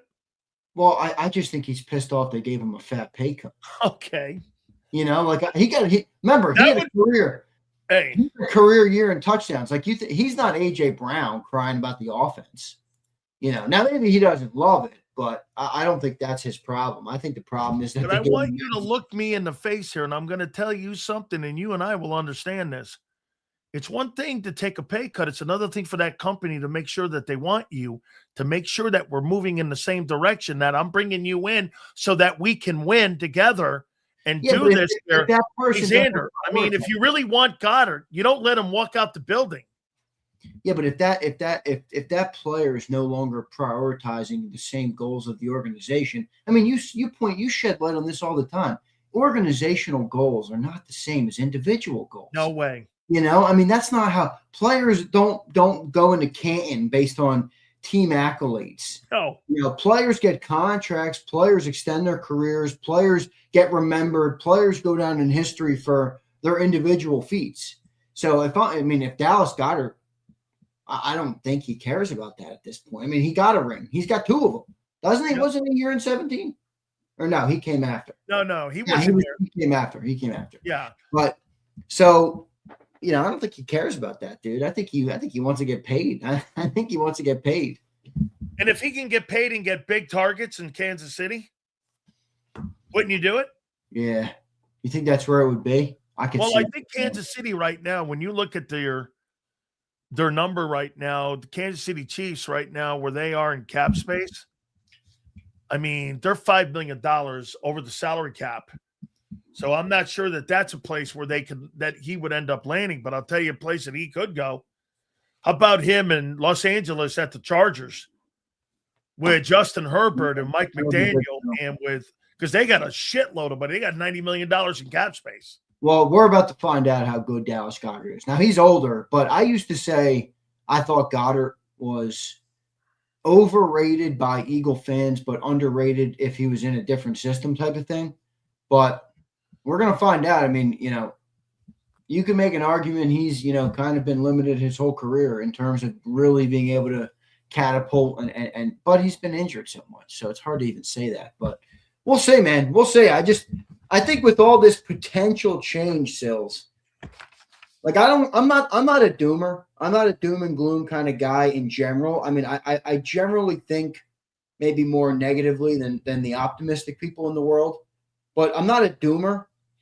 It's reasonable to say if the Eagles don't make the right moves this offseason, they could go from worst to first or best to last in the NFC East. Now, I don't think that's actually going to happen because I don't think the Commanders are ready to contend. I don't think the Giants are ready for that yet either. I think what's more likely is you lose stranglehold as the first place in the East. But dude, you can't just get rid of all these good players and expect them to replace them with draft picks or Temu guys. That's why I keep bringing them up. You go for Milton Williams, you go to Josh Sweat, you go to now potentially Dallas Goedert, you go to potentially to A.J. Brown, you go to Nakobe Dean, you may lose Jalen Phillips. I mean, bro, what the fuck are we talking about here? You're losing quality Pro Bowl guys. Yeah. And to think that you're going to win 10, 12, 11 games with a JV team, that's not going to happen here, man. I mean, all right.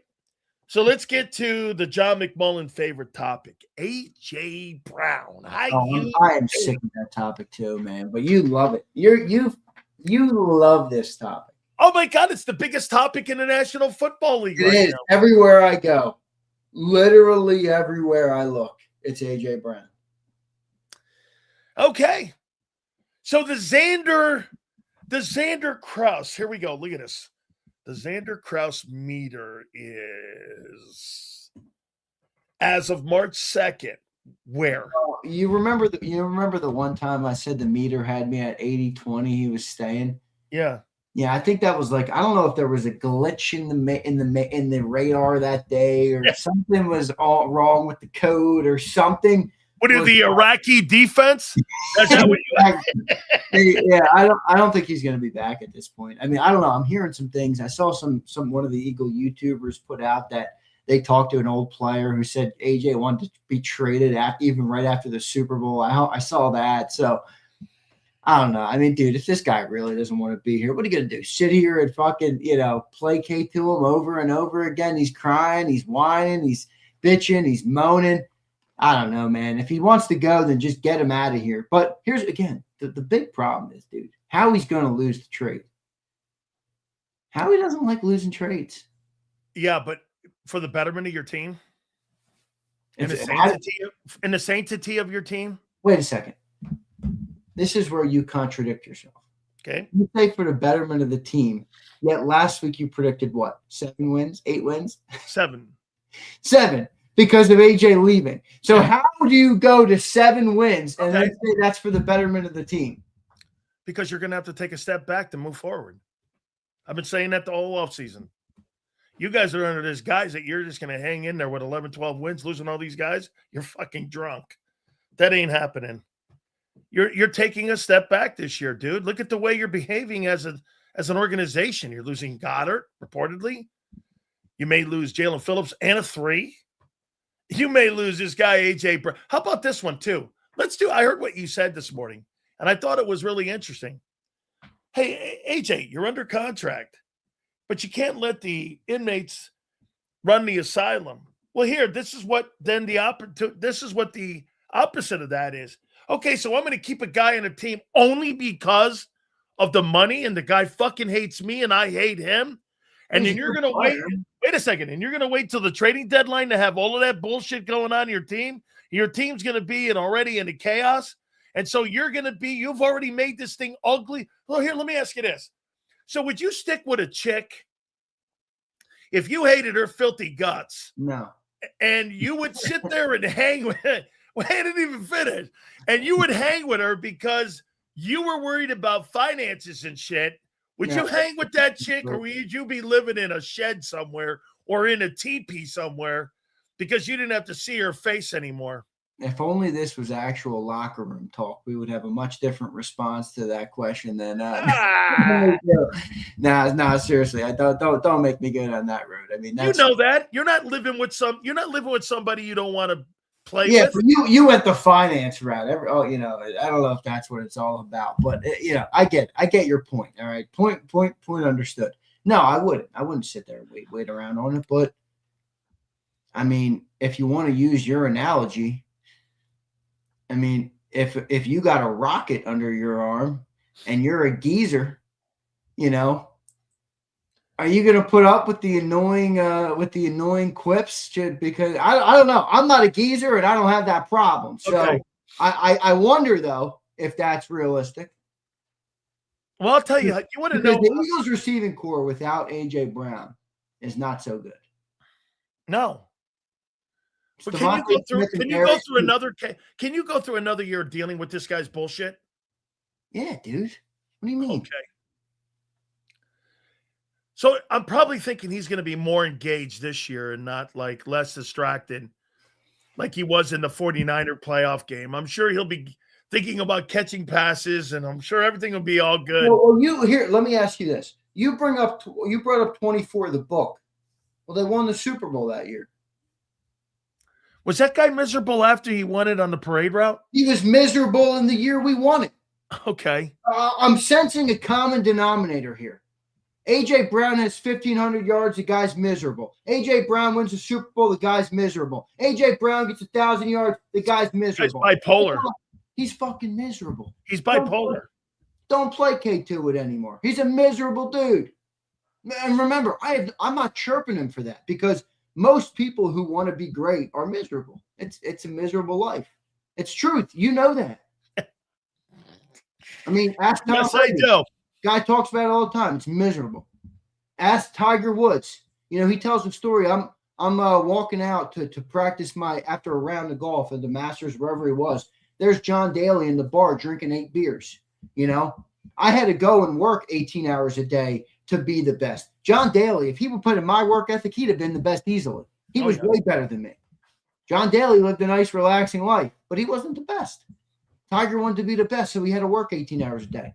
It was a miserable life, but it was a big reward. So John Daly, at the end of the day, had a better life than Tiger's had. Beauty is in the eye of the beholder, so I don't know. Right. I'm taking the greatness. I'd rather struggle and go for the greatness. But okay, so I want to do another analogy for you here. Ready? So I'm going to paint a house up for Zander Krause. Going to bring all the greatest technicians in. I'm going to build him a auditorium where he can watch his favorite sports, do his shows from. He's going to have a 10-car garage, and there's going to be nothing in there but Bugattis and Ferraris. His bedroom's going to be like 1,800 square feet. Everything. There's going to be an indoor pool. I bring everybody Italian marble. I do everything. Boy, I'll tell you what. That is something here, man. I really love the company that I work for. Look at what they've done for me. Here's A.J. Brown and what they've done to his new house. They brought in some sort of dude that's been kind of a contractor and to build his house.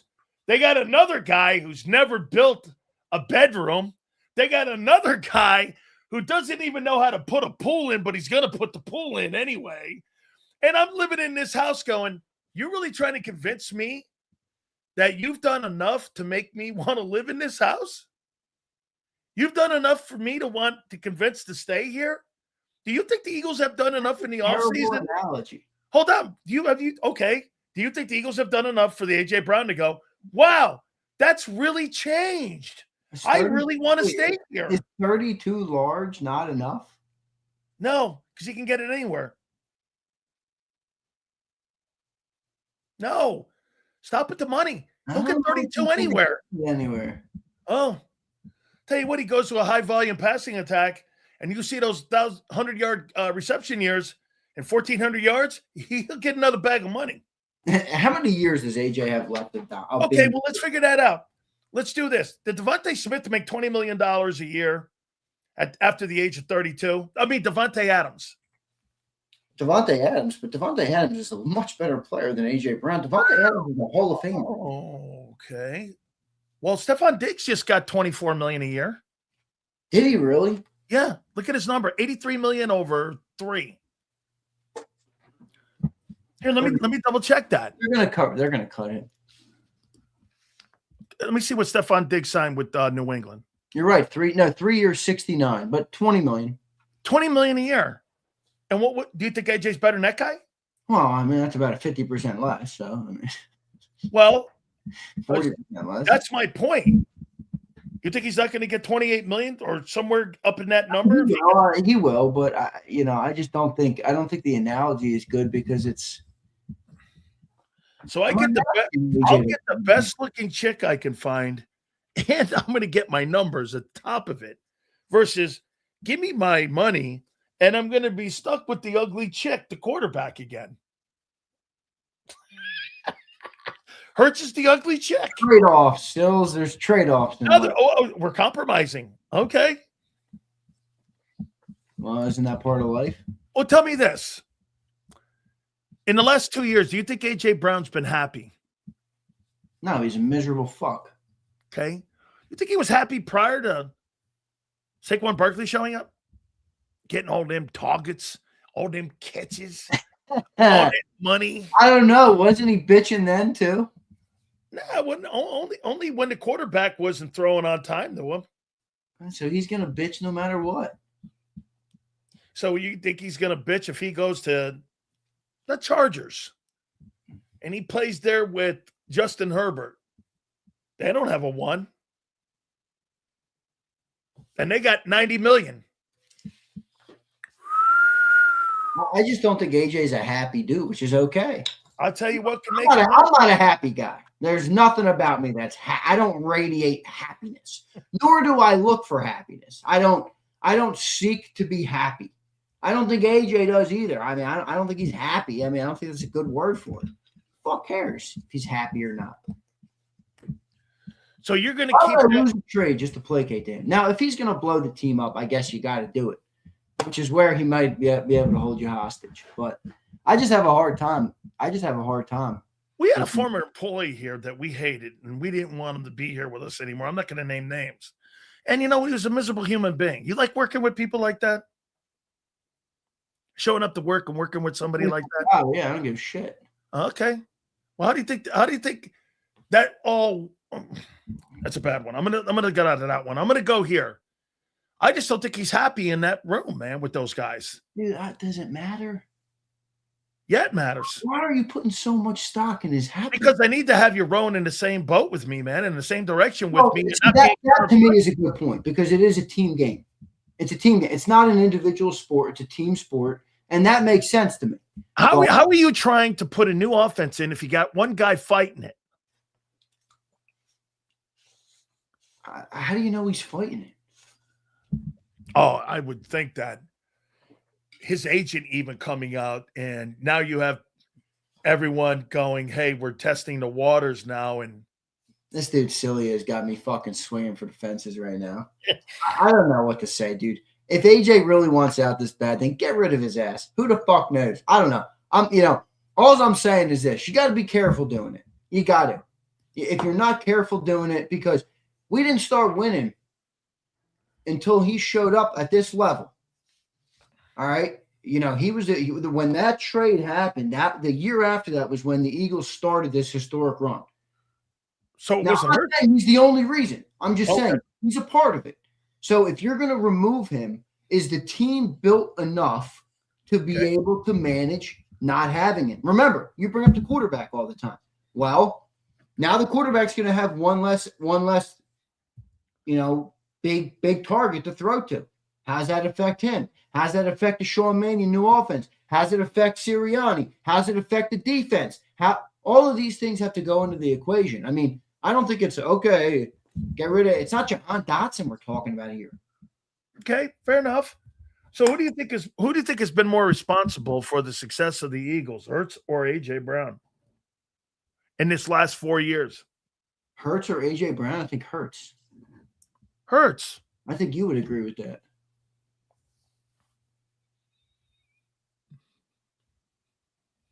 Come on, man. It's football.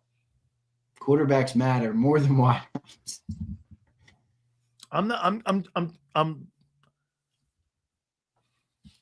The quarterback has dealt with what the offense, and he has been able to play in an offense without surrendering and turning the football over. But if I had to put the top guy, if I were going to rank your success, I would look at the offensive line as being the number one success. Then it would be the quarterback. Then it would be Barkley and all of these pieces. Now, do you agree with this, Zander? An engine has multiple parts to it, doesn't it? Absolutely. For the engine to work. Isn't AJ the spark plugs? I don't know about that. So what do you think he is, the windshield wipers? First off, the windshield wipers aren't a part of an engine. Okay. What do you think? He's the water jug? Oh, man, that is so hilarious. Who the fuck do you think he is in this engine here? The windshield wipers. Oh, man. No, I think he's actually, every engine comes with a gas tank. Normally the cars have a 14-gallon tank. Maybe AJ made it a 24-gallon tank so you can load that bitch up and go a little further. How's that? Well, so you think the engine of your whole fuel injection is good, Piers. If you really want to go engine, you got to go fuel injection. But I'm going gas tank because I think he makes it bigger. I think he gives you a better so then the engine is the engine's a normal engine without AJ. I just drove from Tennessee. I drove a little GMC Canyon. It's a little tiny little truck. My brother drove an F-150. He drove 600 miles before he needed to stop for gas. I could drive 380 before I needed to stop for gas. AJ represents the bigger tank. He can go further. You can go further with AJ Brown, but he's not the damn engine. So AJ makes the fuel in the car more potent. He's the guy that makes that bitch special. Is that fair? The broken timing belt. Oh my god! The broken timing belts hurts. Yeah, we got to check our check engine lights on right now. We got a whole lot of shit going on. Oh my god, you got everything. Check engine. You got fucking air quality is down. You need a filter. I'm just wondering. Windshield fluids down. I'm wondering this though. People who listen to your show consistently either agree with you or disagree with you, but they have a take on the quarterback because of you. Okay. How is the quarterback going to fare without AJ Brown? You say the quarterback's a stiff when it comes to passing the football. Well, what's your plan for the quarterback? You're going to get rid of AJ Brown and what? Get better? I mean, by the way, people don't take this as a knock on Hurts, because if you take Jamar Chase away from Joe Burrow, I got news. Joe Burrow's not going to be as good. How come when I saw Stephon Diggs leave Buffalo and I saw Tyreek Hill leave those places, those quarterbacks were better? They were better. Yeah, that's few and far between, dude. Okay. That's not you terrible. Mahomes. I mean, what does Josh Allen need right now? What? What does Josh Allen need right now? He needs more weapons. Yeah. Even though he had a number one running back in football, top 5 offensive line in football, great defense, top 10 defense in football. I mean, you talk about that team like they're one of the biggest scrubs in the league. Okay, so he has Saquon Barkley, and then who? Keon fucking what? He's got a good offensive line. Okay, he's got a good old line and no one to throw to. And multiple good tight ends. My God, really? We're going Dalton fucking Kincaid and Dalton Kincaid? Who's better, Dallas Goedert or Dalton Kincaid? Push. Okay. So he's got a half of a tight end and a great back. There you go.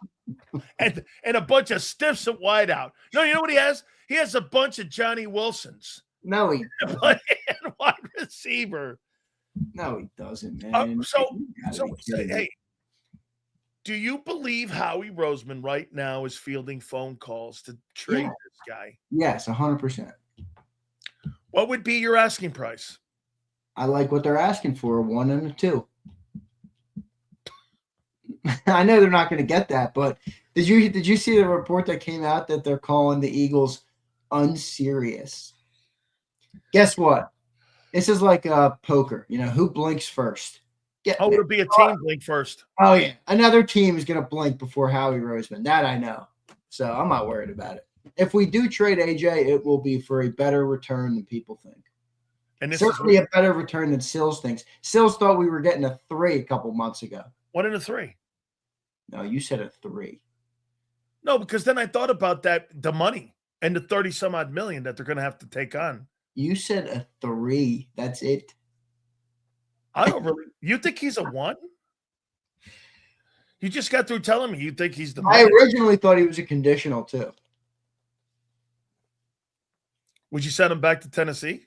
They got the money for Cam Ward. Go fucking back to Tennessee. I don't give a shit where I send him. I want the best return. How about the Raiders?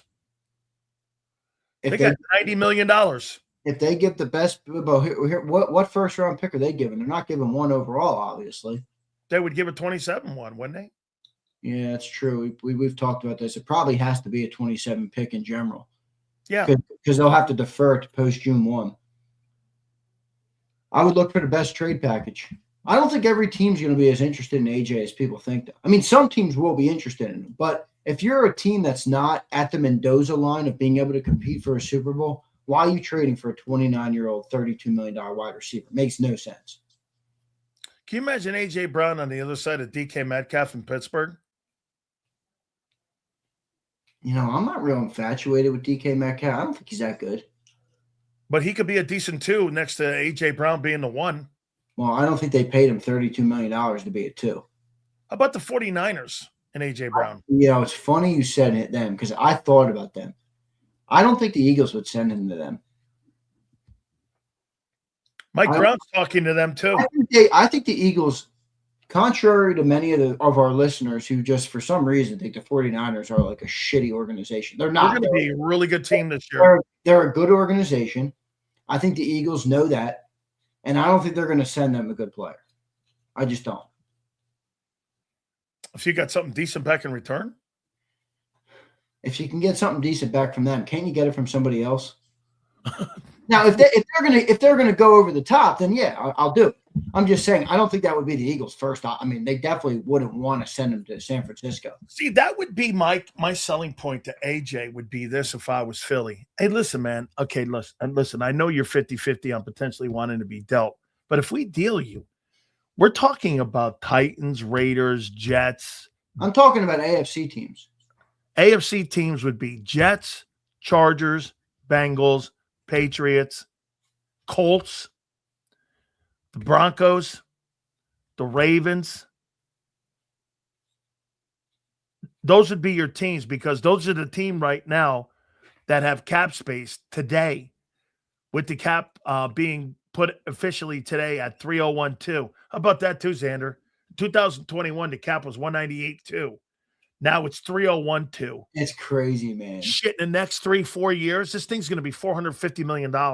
Is this a Jenga though? Is this thing gonna fall down if one TV deal goes sour? Never. No, right? It's too good. Plus, there's gambling. Yeah, that's right. There's too much gambling and fantasy changed everything. Bro, you're gonna see a $75 million a year quarterback one day. One day? Yeah. Dude, how many years ago did we pay Carson Wentz? Like 6?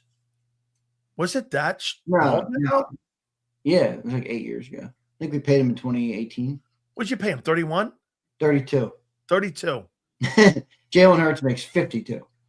So I think it's probably 3 years. Your receiver makes more than him now. Yeah. Our receivers at the time were making what? $500,000 for Travis Fulgham? I'm like, yo, think about how wrong. And I'm not here to play this history. And I'm not even the biggest Wentz guy. I mean, I thought he was solid, but I never really loved him like some people did.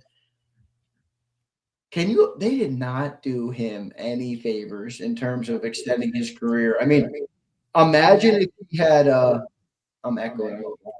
Imagine if Jalen's roster.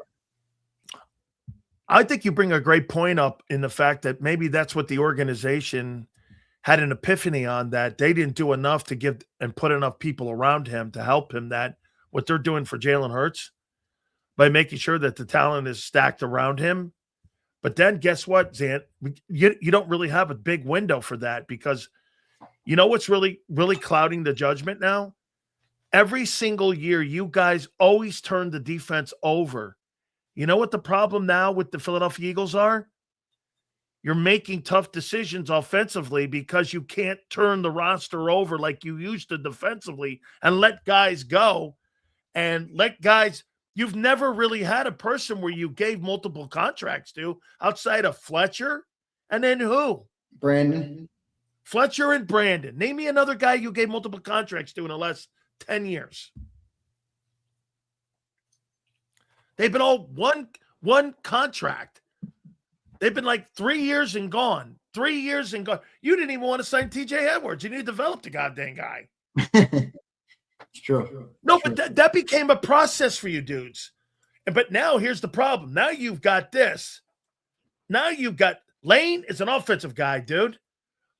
What I'm saying is now you got tougher decisions to do this. We got Jalen Carter. Hey, by the way, we're 11 days off on that. What's up with these contracts with Carter and Davis? Well, apparently they can come at any time. So what's the number one? So AJ's the number one priority right now. I think Phillips is. Phillips is. Funny, I got that here. AJ's under contract, and so are Jordan Davis and Jalen Carter. Okay. Now, I think there's a realistic world that we got to live.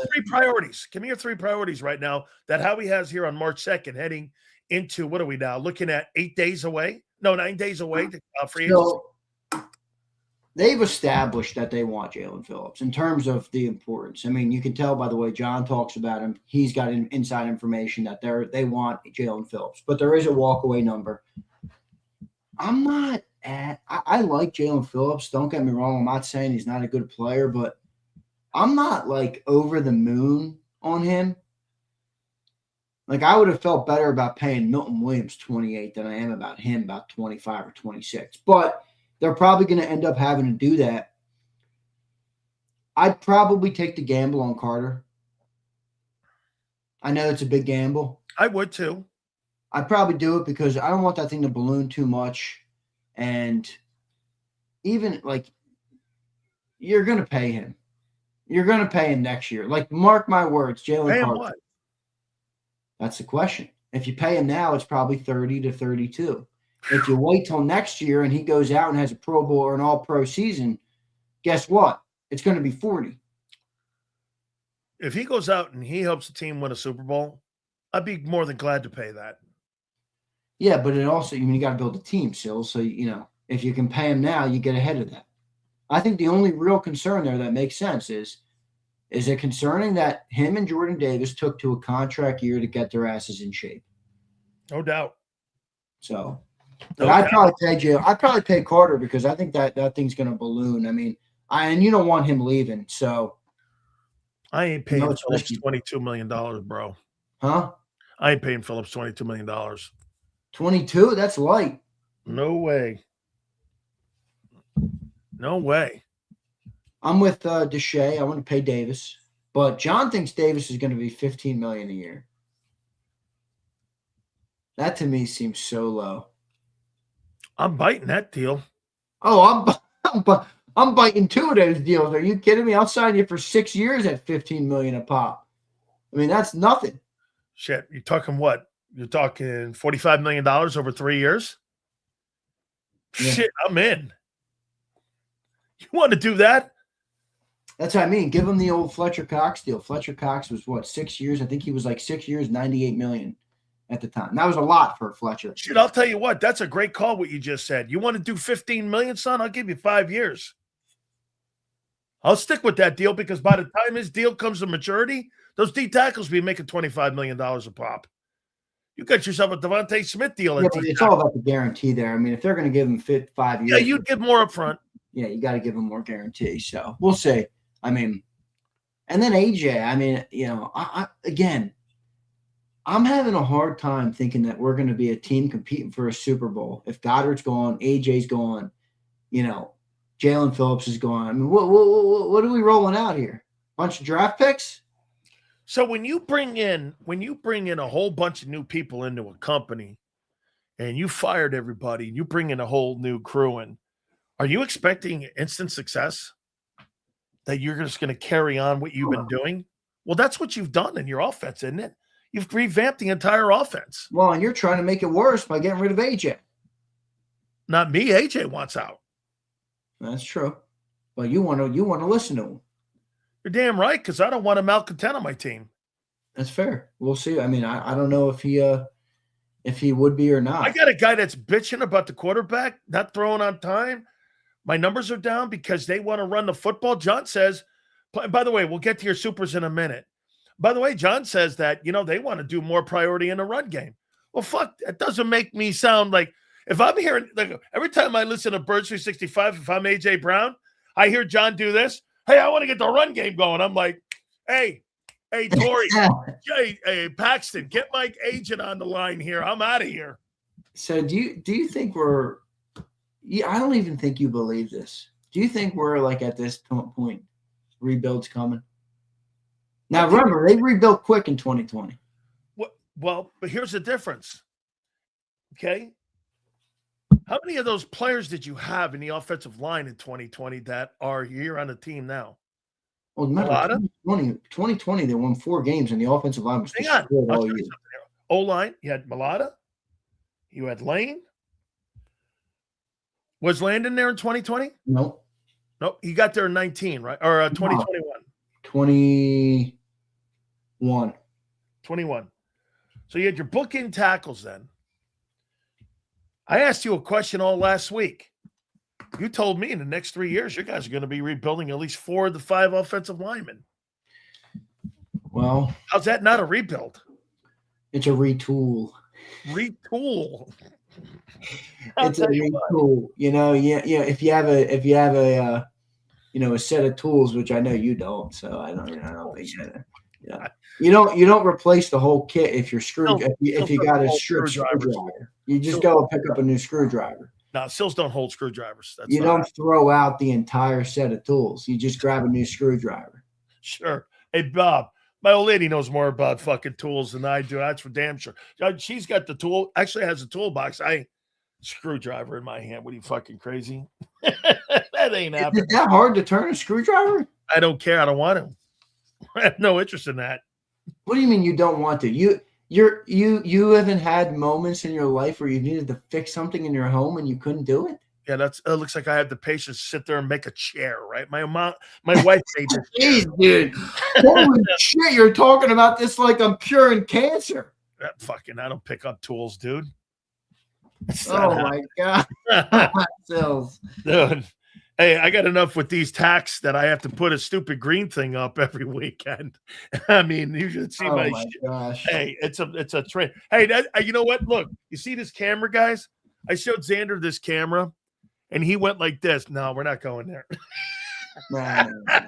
This thing's we're like with the built-in webcam on the computer. Zander's like, we're not going anywhere near that. The built-in webcam is perfect for Sileo. It is, absolutely. Max Crosby, would you give up number 23 for him? No. Why? Well, I guess if you let Phillips walk, it's not a bad use of capital, considering, he's 28 or 29. But how well do you think he fits Vic Fangio's D? He's an effort guy. He's an effort guy. He's a sack artist, though, isn't he? I think he's overrated. I think he's overrated, but I don't think he's a bad player. No. People hear that word and think, I don't think he's bad. I just think people get a little enamored. Let me define why I said he's overrated. I don't think the money matches the production. $35 million for 7 sacks? I don't know. I saw Milton Williams do it for $17 million. I mean, right? I saw how many sacks last year did Jalen Hunt have? 6.5? Yeah. 6. So he had 6.5 sacks, and he's on a rookie deal. You want me to pay $35 million for a guy with 2.5 sacks more? I don't know. You know, I mean, Yeah, I'm not really that sold on that. But I'd rather spread that money I'll out. tell you what, it's better than if Phillips walks. It's better than relying on a rookie. I do hate the fact that if you do lose him, you lose the player, you lose the production in the 3. Yeah, That's I don't think quite an Howie's L. about the 3. Dude, all of it though. Look at all of it. Like you let all of that go. Production, the 3. I mean, it's a combination of it. Yeah, it's fair. Okay, let's go I don't here. know, that's a rich contract for him. If they're getting what they want, what he wants, that's a big contract, man. $25 million. Rosenhaus wants $25 million. Now again, I'm not overly entrenched in the sack department either, but what do you have? 2 sacks when he got here? 1 sack? Yeah. I mean, $30 million? $25 million? Let me get this. I'm gonna I show don't you. know, man. I got something here for you here. I got an email from Robert Bailey from Rosenhaus's folks. Lions just released Graham Glasgow. Wow, they're purging. They traded Montgomery. You see Montgomery signing? Yeah. If I'm Joe Mixon, who just signed that contract, I hope I didn't buy a house down there. Where, in Houston? Yeah. He probably didn't buy a house. He should know that by now. He was started in Cincinnati. Probably needs to go back there. What a shit show. AJ should count as lucky stars. That's where I trade him. Go ahead. Trade him to Cincinnati. Mike Brown will cut his ass in a year. Won't give a shit about him. AJ should count as lucky stars. Yeah, he should. Listen how you're talking. You here. So you talking? This team's the most successful team in football in the last 4 years. Let me help you out how a player would think how you're talking like that. If a player heard that, you know what he would do? I'd show up in my meetings and I'd be the biggest asshole I could be possible. Spoken like a player. Right. Players don't get to dictate everything. Fantastic. No, really? Well, I'll show you on Sundays, my friend. so you're gonna cry like a petulant child, and you're I'm gonna let everyone know. Like the kid who shows up to class and I'm gonna let. Zander didn't do his homework. It's like, hey, wait a second. Isn't that how receivers act? I guess so. But now you want to placate and build everything around. No, him. I'm telling you how. I would let him sit over there and cry. It's like I was with my niece and nephew this weekend. You know, my niece is crying and crying and crying. She wanted another lollipop. Cry. Don't give in. The minute you start giving in, they start crying more. I don't even hear it. It goes in one ear and out the other. And do you know what I start doing? I start writing cryptic notes on my social media that day. When in doubt. AJ, I think AJ secretly loves you because he knows that if you exist in Philly, that it will never fall on deaf ears. Ever. He'll always be able to get a reaction. I am a Pied Piper for AJ Brown. Yes, you are. Yes, you are. You really are. It's a funny way to look at it, but it's kind of the truth. Because all he'd be doing is, how about this? So this is what you would have this year. This is what I'll tell you what I foresee happening. You're keeping him. All of a sudden in the first game, there's about 7 targets. After the game, you know what I hear? What happened to that new offense? Jeez, I saw an offense at Lehigh that had more targets to their wideouts. Oh, gosh. Then the next week, you guys are playing the Rams. He gets a couple targets, all quiet on the Western Front. Week 3, playing the Bears. All of a sudden, it's a run game. He doesn't see any targets, and you can hear this. Why am I here? And you just start putting these little cryptic messages, and then by the end, guess what you have?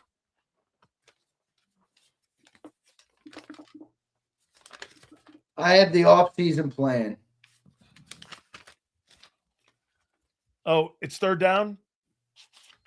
Wake me up when you need me. That's what you want in your team? If I was Howie, I would sign Goddard. I would draft a tackle in round 1. I would convert AJ's thing to a signing bonus. So you can give him his money and maybe lessen if you did need to trade him in the season or whatever. Try and restructure the deal so it's a little bit more favorable for the team to do it. give him more cash up front for the year because he's getting that cash anyway. It doesn't change anything. Re-sign Goddard, as I mentioned. That's your Phillips, I'd give him probably up to 22, but I don't know about that one. I don't know how to fix that. I'd re-sign Jakobi, but they're not going to do that. And I think he'd be off and running, ready to roll for next year. All right. I'd also draft a running back in probably around 4 or 5. Okay, so let me ask you this. A.J. Brown, Dallas Goedert, Jalen Phillips, Nakobe Dean. Probability of A.J. coming back, number-wise? I think 40%? 30%? I think 50 is right at the number. Right at the mark. 50%. Dallas Goedert coming back. Well, after today, I thought it was I was starting to get optimistic about Me too. that. Yeah, based on the reports that were coming out. But now Matthew Berry drops a haymaker and he says he is as good as gone. So we'll see. I think it's about 50-50 there as well. 50-50. Jalen Phillips. What do you think percentage-wise? I think based on what Howie said and the way he wants to prioritize in-house guys, I think they're going to try and get that deal done. But if that thing gets over $25 million, dude, I mean, come on. I'm not going to criticize him for letting him walk. So give me a number. I gave it 3 years, $66 million. No. 50%, 40%. Oh, for that he's back? Yeah. 60. 60. I think there's a little better chance for him. Nakobe Dean, what do you think he's back? 10. Okay. So here's your decisions that you're making this offseason. 50-50 AJ's back. It's 50-50 Goddard's back. Hey, it's 60%. I don't know, maybe a little bit better. But that's part of the NFL offseason. And by the way, there's a 90% chance that Nakobe's gone. Whew. Boy, you got it going on. That's the NFL offseason. I mean, that's how it goes. That doesn't go on in Philly every offseason like that. Well, there's different guys available in free agency every year. I mean, what are you talking about? Oh. Okay, so who's replacing AJ if he leaves? I mean, apparently they're really high on Devon. You can always tell, like, wait. You can always tell when there's a coordinated effort, though, right? John said it this morning about the Eagles feel really strongly about Devontae Smith. Then I go on X and I see Zach Berman tweeted out the same, very similar thing. Then I saw a national guy say the Eagles have a great belief that Devontae Smith is capable of a lot more with more targets. Folks, talking points. Exactly right. They're sending out, and maybe that's them forging the or framing the narrative that, Devontae is a true number one, and they don't have to replace a number one. They have to get a number two. So it lessens the burden for them publicly, which is what I think they're doing. I don't happen to agree with it. I think you need a number one caliber wide receiver to replace AJ.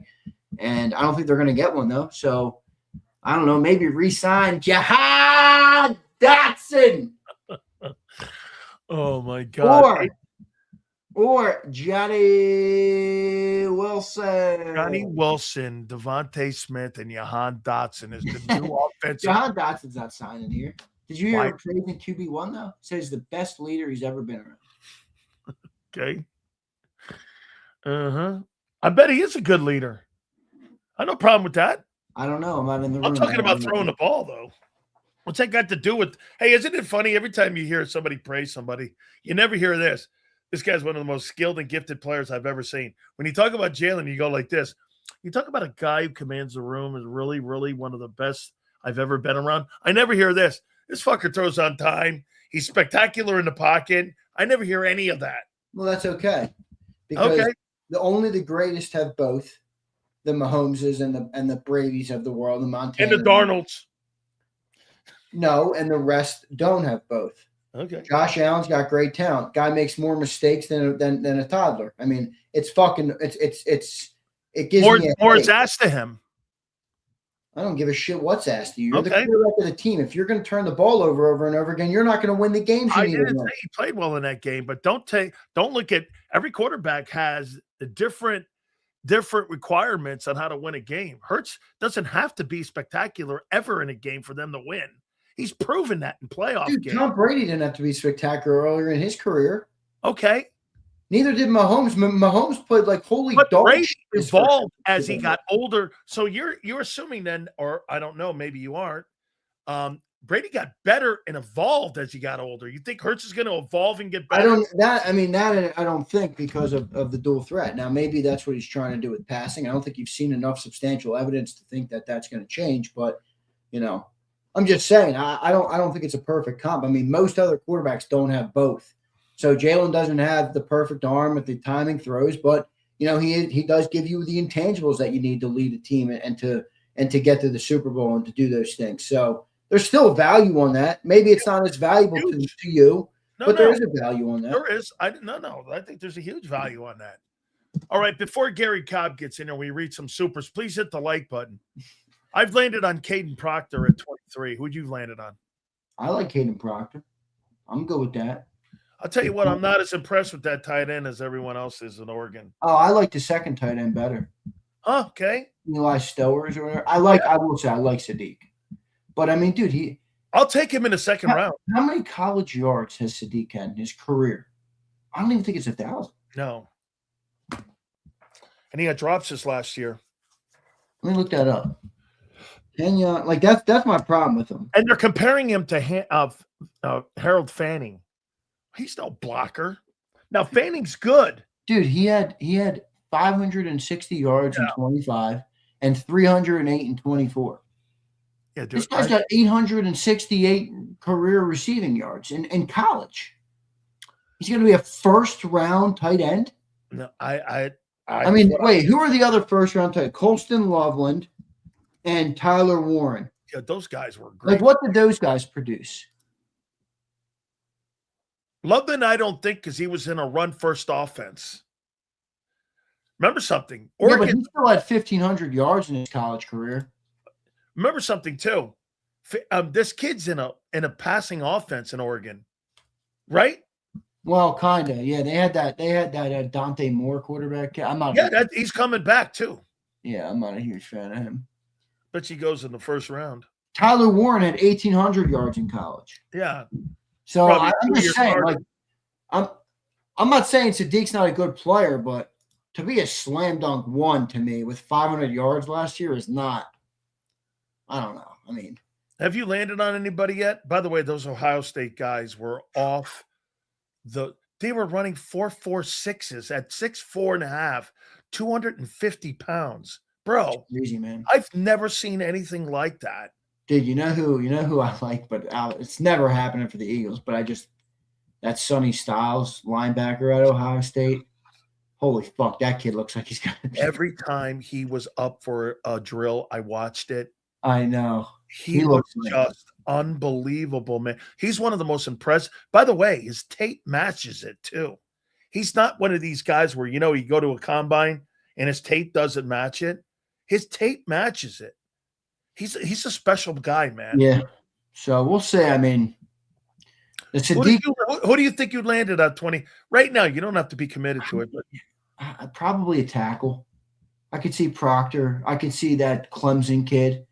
I could see the what's that kid there everybody's raving about right now after the combine? What's the kid who had the amazing athletic score, the Georgia kid?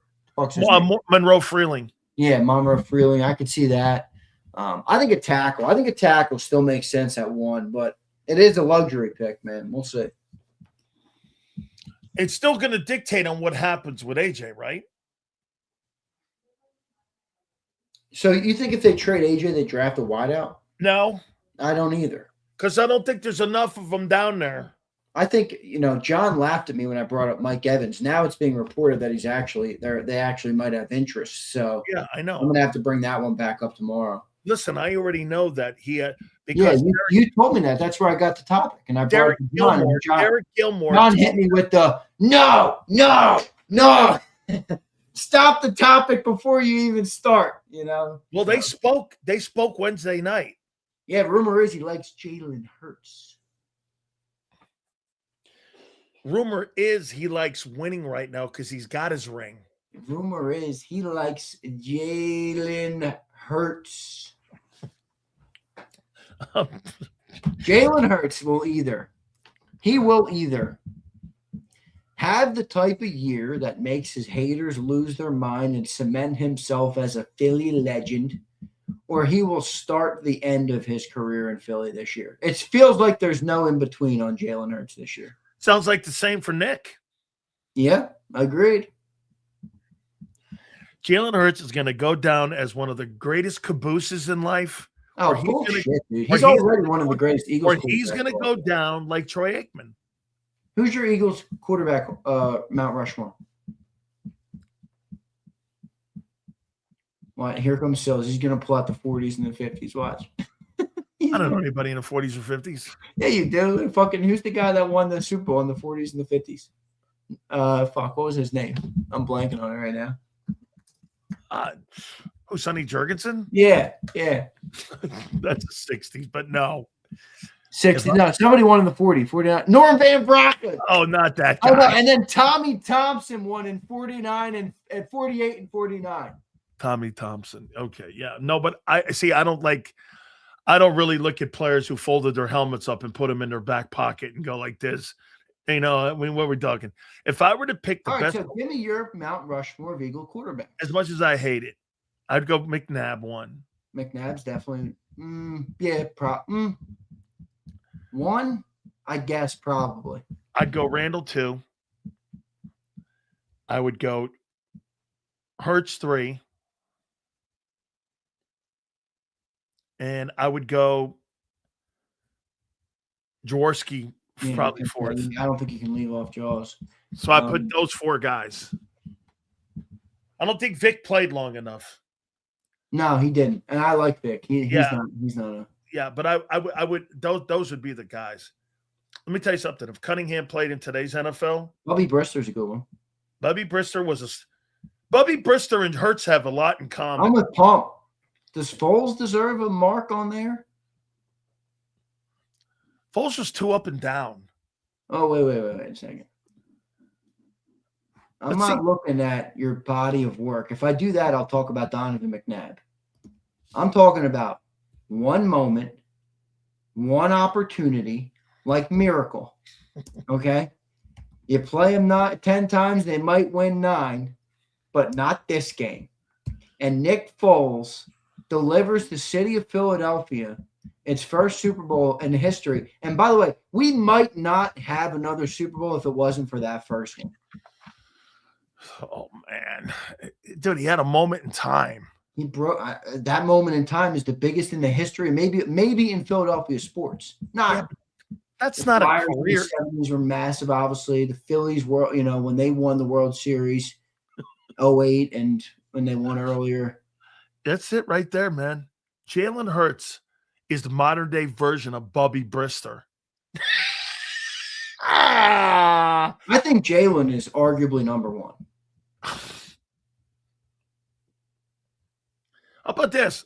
I don't get how you can laugh at that. Let me ask you this. Because talent is not. So in the end that you won the talented quarterbacks, that's a different conversation. Let me ask you this.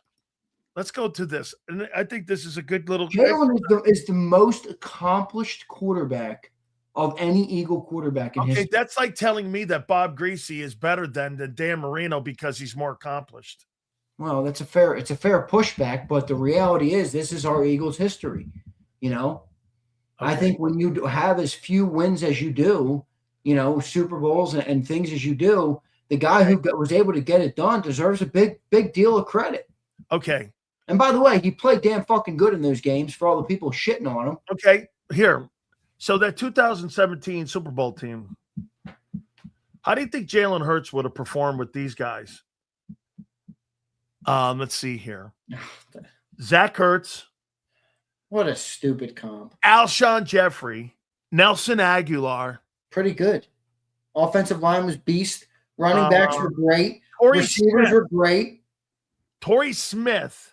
Dude, Torrey Smith had a hell of a season that year. Whoa, wait a minute. Name me 2 players on the current team, Devontae Smith or A.J. Brown, that any of those guys on 17 were better than. That's not the question. I mean, it is the question. Well, they were a good team. They weren't as talented as the Eagles team, but I think Jalen would have been good with them. I mean, you think the team that won the Super Bowl at Garrett Blount was better than Barkley? No, but that collection of the three of them, you could argue, was as good. That was a fun, dude. That was a good group. And by the way, it's a team game. Corey Clement makes an insane catch in the back of the end zone. Makes Foles look better.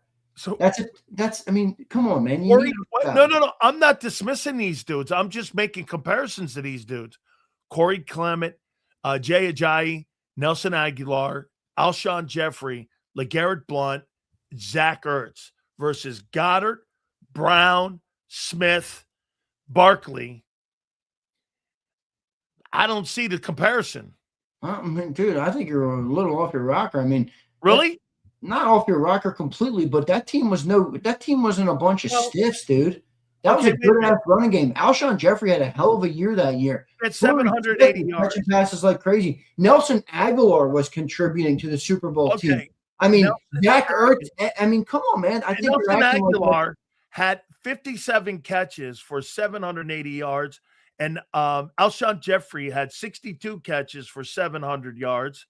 Torrey Smith had 30 catches for 430 yards. They didn't have one wide receiver or tight end over $1,000 in that Super Bowl, and it was the play of the two quarterbacks that delivered the Super Bowl. It was Wentz and Foles that were the catalyst in winning that Super Bowl.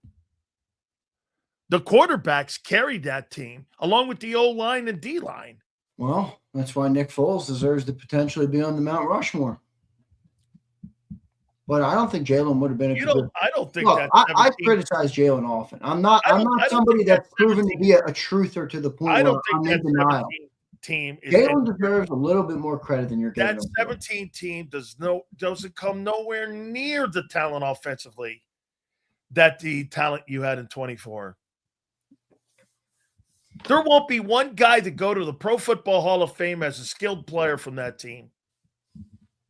There won't be for the Eagles either in 25. I was told that Barkley was going, and I was told that Hurts is on his way. Barkley's had an 8-year career. He's got 1 year where he was a Hall of Fame caliber. I completely agree with you. So I don't think he's going. I don't think AJ's going. Smitty's not on pace at this point. Goddard's certainly not going. Jalen might be the one to go. Okay. So then you think the current talent on the team is overrated? How about this? I'll take that back. Overhyped? Overrated? No. I'll take it back. Overhyped then? Because if you're comparing them that 17 team and you're comparing guys like AJ, what's better, having a good team or having a Hall of Fame player? I'm talking about the comparisons. You're comparing the talent. Do you think the 17 team is as talented as the 24 team? Yes or no? No, I do not. Okay. No. Okay. That's all. I mean. Yeah, no, I don't. I don't think they were. Do you think the quarterback play in 2000? I think they were as good of a team, though. Do you think the quarterback play in 2017 was better than the quarterback play in 24? Yes. Okay. Carson Wentz was insane that year. He was. Yeah, and the other guy picked up the mail. Remember, Foles kind of stunk until the NFC Championship game. Or no, was it earlier? I don't think he had the last like the Giant game, and then he got what is it? Atlanta? The Giant game. It might have been the last 3 games where he turned it on. There was a turning point when Foles turned it on. Didn't he ever? Was it Atlanta you played? I think so. Yeah. It was Atlanta, right? That was was that the NFC Championship game, Atlanta? No, the NFC. No, it was Minnesota. Minnesota, that's right. The miracle in Minnesota because they beat the Saints. They beat the ever living piss out of Minnesota. Yeah. It was like 37-7, wasn't it? 38. The quarterback was it Case Keenum or somebody? Somebody got hurt in that game or before that game, and it was like Case Keenum. 38-7, we beat the Vikings. Hey, shit. Can we send that? Case Keenum. Nick Foles was 26 for 33 for 352 and 3 tutties in that game. Nicky Foles, are you sure he's not a Mount Rushmore kind of guy, Sills? Hey, did you send Gary the link, right? He said he's a little delayed. Let's read some of these supers before he gets in here. I didn't even look at the time. Me neither. Here's Walkel. What's up, Walkel? Dan, regarding the money, you made a great point a few months ago. It won't be long before the networks will have to regularly compete with Netflix and the like weekly. It's very true. Money could get crazy. Could you see in the next 10 years that salary cap being over 500 million? Oh, yeah. What's it, 301 now this year? It went 301.2. 301.2, up from 280. That'd be a bit.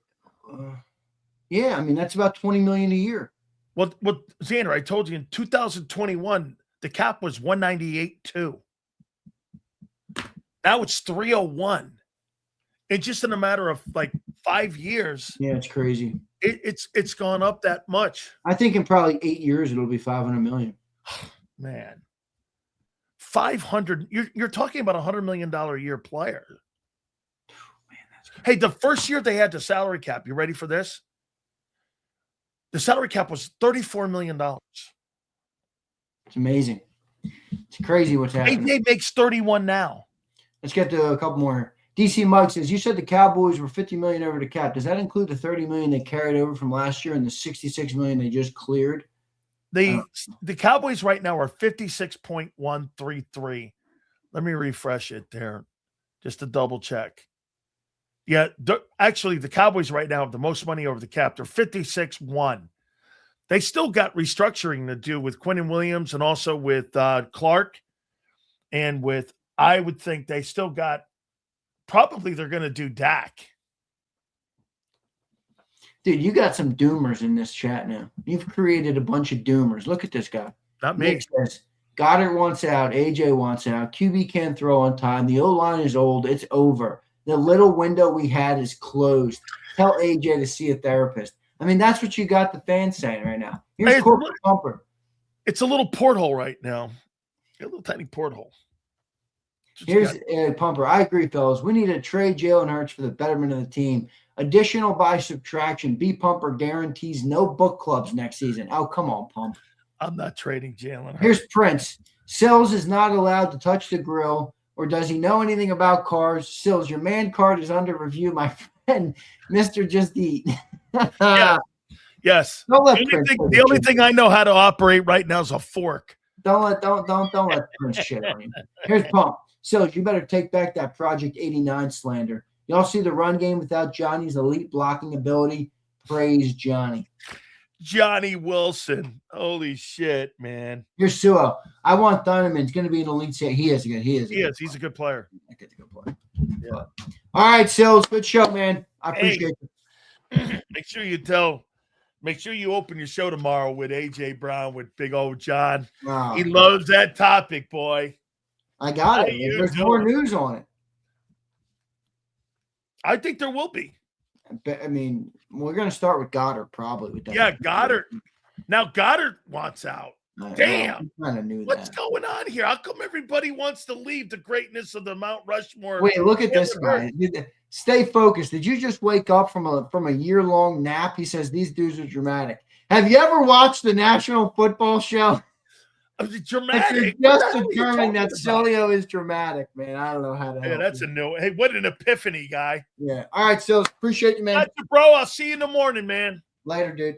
You got it. Yes, sir. Boy, I'll tell you, man. A man who worked at WIP. You want to know dramatic? Take a listen to that station every now and then. I'll show you dramatic.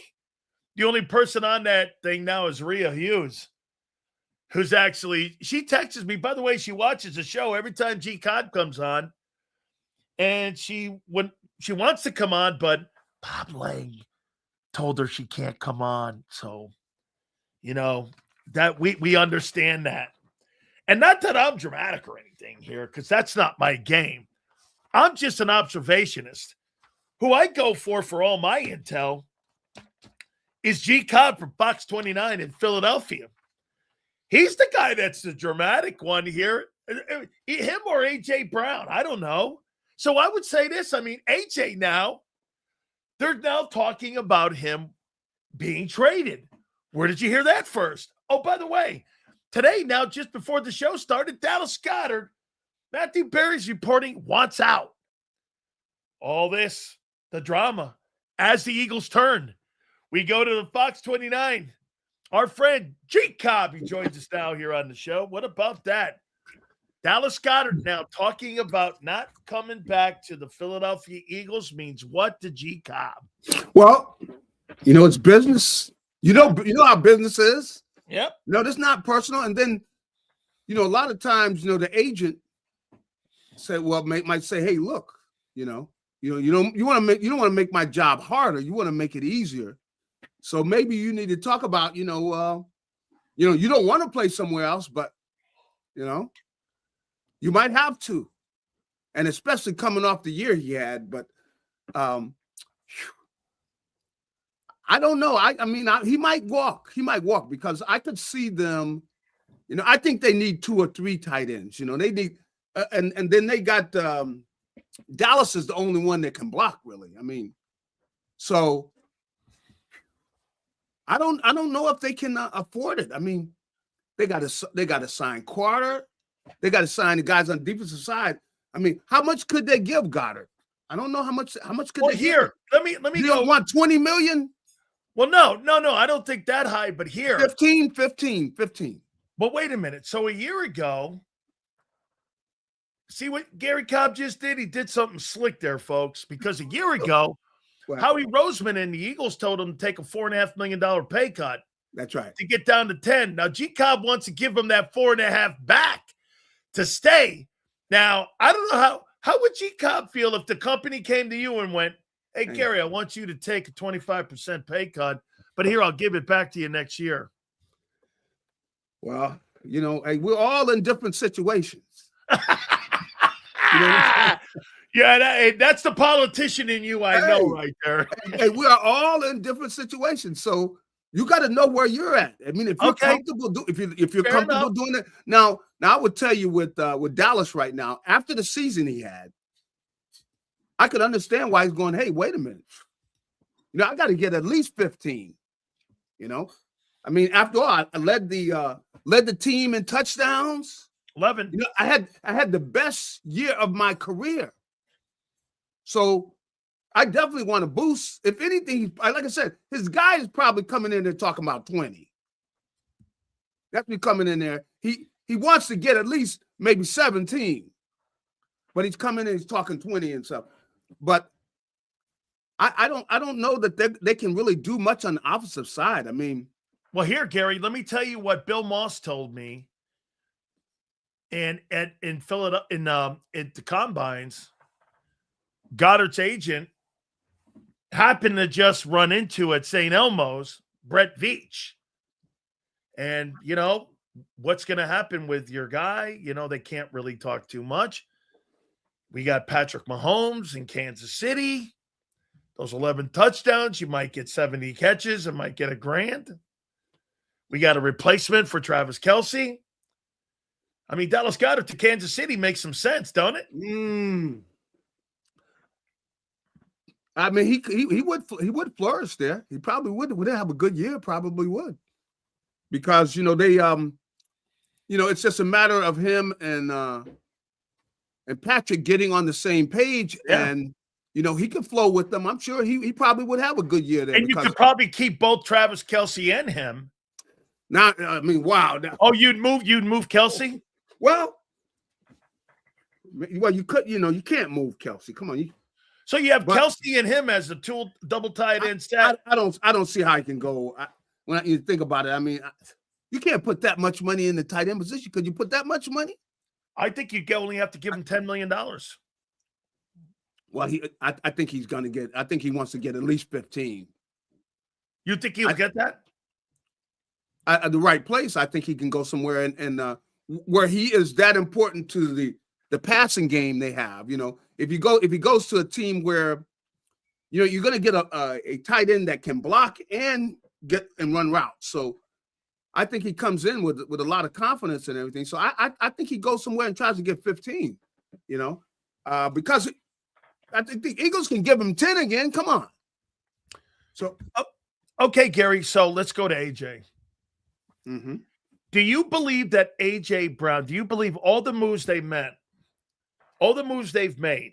a nobody OC, a nobody offensive line coach, what's his name? Parks Frazier? All right.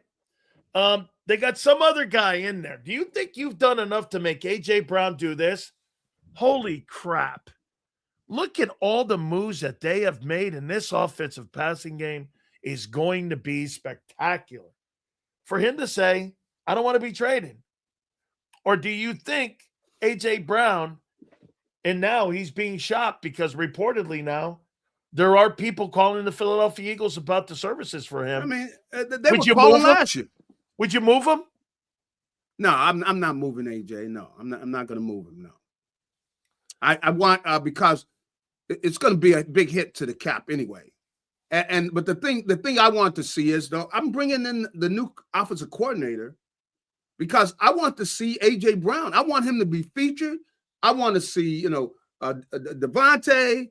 I want to see them get a chance to really show what they've got, and that's why. And then plus, when I even though going to change up some things and everything, I don't know how much of a running game they're going to have. I mean, you look up how banged up some of their offensive line is. Those guys, come on, their bodies are. The guy might be 27, but his body's 35. Yeah. So, how are they going to be able to run the ball? I don't know how they're going to be able to run the ball, but I do think they're going to be able to throw it.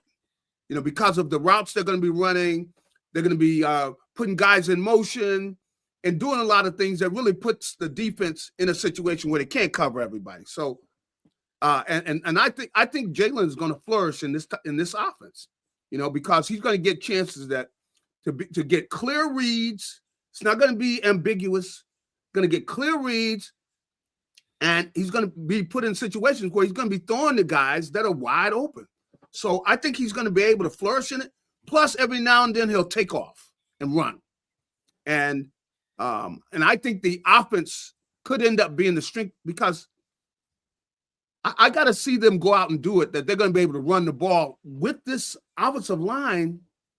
That, like I said, the guy might be 27, but really his body maybe is 45. I mean. I don't know how those guys are going to be able to, if they're going to be able to turn it on again, because you got some guys that got some serious physical problems and have injury problems. And, as a guy goes through his career, if he has a year where he has a lot of injury problems and everything, a lot of times his body never gets back. So I don't know how much of a running game can we depend on? So I think the passing game is going to be the key. And I do not want to see them get rid of A.J. Brown. If they're going to be leaning on this passing game, they're going to need him to have a big year. And I think he can have a big year because they're going to put him in motion. They're going to make it hard for you to double him. And I think they're going to be getting the ball out to him where he's able to run with it after the catch. And the guy is big and physical. He's tough to tackle. So I think he's going to have a big year. And I think that they're going to bring him back. And I want to see him back later for trading him. You're not going to, come on. I mean, are they going to really give you a 1 and a 2 or whatever? Come on, they're not going to give you but so much. Do you agree with this? Let me ask you this. You think the offensive line gets back to what? 70, 80, 90%? What do 70, they get back 70, to? 80. Okay. Maybe. If you're saying 70, 80, maybe. Don't you need to improve the run game with another running back as well? Because to me, that means Barkley. I mean, is Barkley going to have this? If he's got the same old line, Gary, in front of him, aren't I to expect the same results? Well, I mean, that's one of the reasons that I think the passing game is going to be the key to the offense, and I think they'll get the ball to Saquon out in the open space, try to get the ball in his hands where he's catching the ball more than he did last year. And I think that even if the running game isn't dominant like it had been, that they're going to be able to still get a lot out of it because they're not going to be depending on it as much. But I don't think they need to go into this season thinking that they're going to run the ball like they did a couple years ago. Come on. I don't think that's realistic when you got an offensive line that's beat up. They're probably going to draft a kid in the first round. You think they go O-line in the first round? You think they go O-line? I could see O-line or maybe tight end. It's definitely going to be on you're thinking it's going to be on the offensive side. At least that's what I was thinking, because they got to start spending more money on the defensive side. So they offensively, they're not going to be able to spend as much. They're going to need young players on the offensive side that can come in and play right now. So I see them drafting offensively. Are you getting any sense what this new offense is going to look like? Like, are you like, so far I just hear theory. How much? I mean, they've had so much success the last 5 years, 4 years. I mean, what are we expecting? I mean, what are the expectations right now? Look, I know it's March 2nd, but what are we expecting here? Massive change, subtle change. What are we looking at? I would say there's, from the way they're talking, I think you'd have to use the word massive. Huh? I think you would have to say, yeah, there's certain things they're going to do that they've been doing, but I think from a passing game standpoint, it's going to be completely different. I think that they're going to be, attacking teams downfield more, intermediate routes. You're going to see a lot more of that. And I think it's going to be a situation where they're going to be more in a field where there's a lot of motion, changing, the look, giving the defense different looks and things. But from what I gather, they're definitely going to be a major change when it comes to the passing game. It's going to be a major change. A running game, there are going to be some changes there too. But you're going to see a lot of what you've seen from the Rams and you've seen from the Packers. And it's going to be, different formations. And they're going to be really just firing things at you, giving the defense numerous looks, play after play after play. Gary, okay, and I'm going to buy that, but when I see some of these offenses like the Rams, and I see Kansas City, I see what they're going to start doing in Denver with Bo Nix, and I see some of these quarterbacks. Those guys aren't making massive changes in guys' careers, 15 years or 7 years into their careers. They're adding subtly something different nuances. Why are they going completely inside and out for Hurts? I mean, all the things that made him successful early in his career, the running with the ball. Are we going to see less of him running with the ball? Because, Gary, you might disagree with me. I think the less he runs, the less effective he is. That's not what I paid $250 million for. When I paid $250 million for the guy, I paid for the dual threat aspect, not for a pocket guy. Well, I think he'll get the chance to do some of that. But the thing that I'm seeing, when you talk about A.J. Brown, you were talking about it. I'm thinking of Puka Nacua. Where you got this, big physical wide receiver.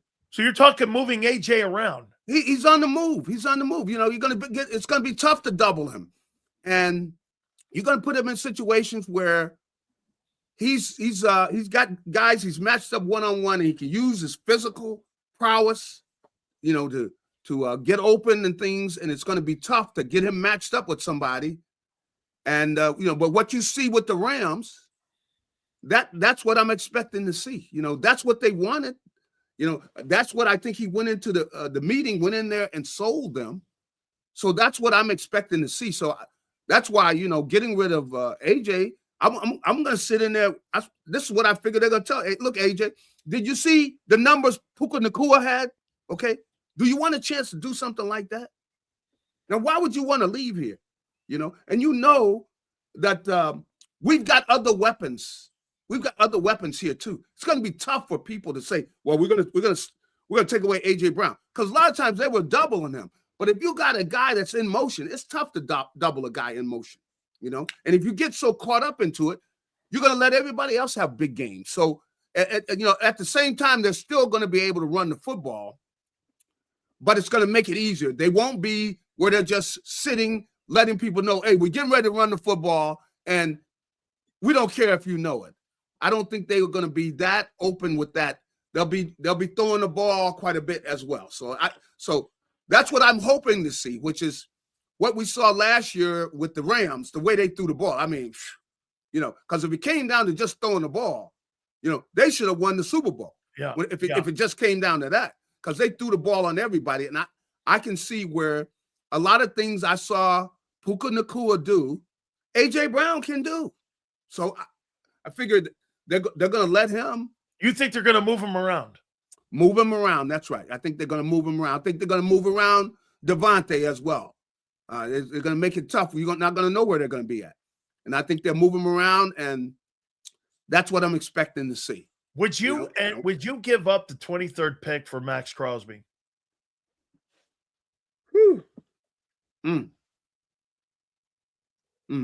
Now, how old is Max? Is he 30? 28. He's 28. 28. And here's something else. You got a $35 million number on that guy. Wow. Well, they're going to have to start paying the defense. I don't know if I'd do that, though. I don't know if I'd do that. I mean, I think they probably got their eye on somebody. So I don't know that I don't know they're going to do that, but because here's how you can look at it. If you don't sign Jalen Phillips, right, and you were going to pay him $22 million, you're talking about an additional 13 for a guy who's a legitimate player. And do you believe in the draft? You're going to draft a guy at 23 that's going to give you the production that Max Crosby will give you over the next 2 years, 3 years. I don't know if you're going to get that kind of guy. I mean, very seldom do you get Quinyon Mitchell or Cooper DeJean where they just burst onto the scene to give you a massive, Gary, these rookies like that, guys like that, and in the same draft, mind you, those are like shooting stars that you get things like that. So the money, I mean, you could really offset it by going, well, this guy's going to command $24 million, Jalen Phillips. So if we only pay $12 million more, we get Crosby and we put him next to Jalen Carter and also, Jordan Davis, and you have Jalix Hunt. That's quite a front seven. That's a lot. Woo! I mean, that would be attractive. And your linebackers would be Vaughn and Jahad Campbell. Yeah. Your front seven, get this. Here's your front seven. Davis, Carter, Crosby, Hunt, and you would have Campbell, and you would have Zach Bond. That's your front seven for the next 3 years. Yeah, you're trying to win it. You're trying to win it if you do that. And your corners right there are Quinyon Mitchell and Cooper. Your defense is set up for the next 4 years, 3 years. Albeit you're probably going to lose Vic, right? But then you elevate a guy like, Clint Hurt, who kind of could just continue the process. But then again, that means this, doesn't it? The offense has to start suffering, and you got to start subtracting somewhere, though the cap went up to 3.012 today. And that's my point, is that they're going to draft offensively. They got to draft. They got to draft on the offense. They got to get cheaper and younger on offense. They got to get cheaper and younger, and that's why the tight end position, tight end position, they got to have some young guys playing tight end. And that's why I would say, draft 2 tight ends. I mean, because you're going to have them doing different things. If you see what the Rams are able to do, where, that is tough if you got 2 big physical tight ends and they can catch the ball too. It's very difficult to really stop a running game and really to cover them, to do all of that. That's a lot to deal with. But they do have to get younger and cheaper on the offensive side of the ball. So couple last ones here for you, Gary. What do you do with Dean? I mean, it looks like Christian Parker really wants to get Nakobe Dean when March 11th hits. Man, and that's what we're looking at wrong, here, too. Man. Hey, Gary, 9 days away. Nakobe Dean could become a Dallas Cowboy. What are your feelings on that? That's going to be, that's not good, man. Because Nakobe is an outstanding leader, man. He's an outstanding leader, and he's going to make that team tougher immediately. And boy, that's something, man. How do you handle that? How do you handle that? I don't know. I don't know what they could do. I don't know what they could do. I mean, they can't sign everybody, and they got some of the other guys that they got to sign on the defensive line, namely, Carter. Really, the guys they got to sign are Kobe's buddies from Georgia. You know, I don't know what they could do about that. You know, I mean, it's something that you don't want to see that happen because, like I said, the Kobe goes down there, boy. They've gotten a lot tougher, man. They will have gotten a lot tougher. Now, the whole thing is, you know, if he can just stay healthy. But, you know, the Kobe's is an outstanding leader, man. I've seen him. He knows how to push guys and get the most out of them. And he just got the kind of personality, man. And he's a fighter. So, man, if he goes down to Dallas, that's not good. You know what, Gary, you're not the only one. You guys keep saying that, you know, you can't sign everyone. Okay, so in the last 2 years, that means Milton Williams, Josh Sweat. That means a guy like Nakobe leaves. Wow. That means you're allowing, I mean, those are pretty good ball players. Well, and you really haven't signed anybody yet over there. You know, the only way you can do some things is letting go some of the offensive line. But that's right. But you can't. But you're tied into those contracts. I know. What can you do? So I don't know. You know, maybe I'll tell you what. Maybe they know how to pull something off. I've seen them pull stuff off. Maybe they got something they can do. No, they could add void years to some of those guys, and they could restructure some of those contracts because they're going to have. But see, the other thing is, you really, you know, when you start talking about it, like, you know, they were splitting time last year. Yeah. And, you know, that you can't keep doing that. You know, I don't see how you could split time with both of them. They're really, you know, starters, 2 linebackers that are starters, you know.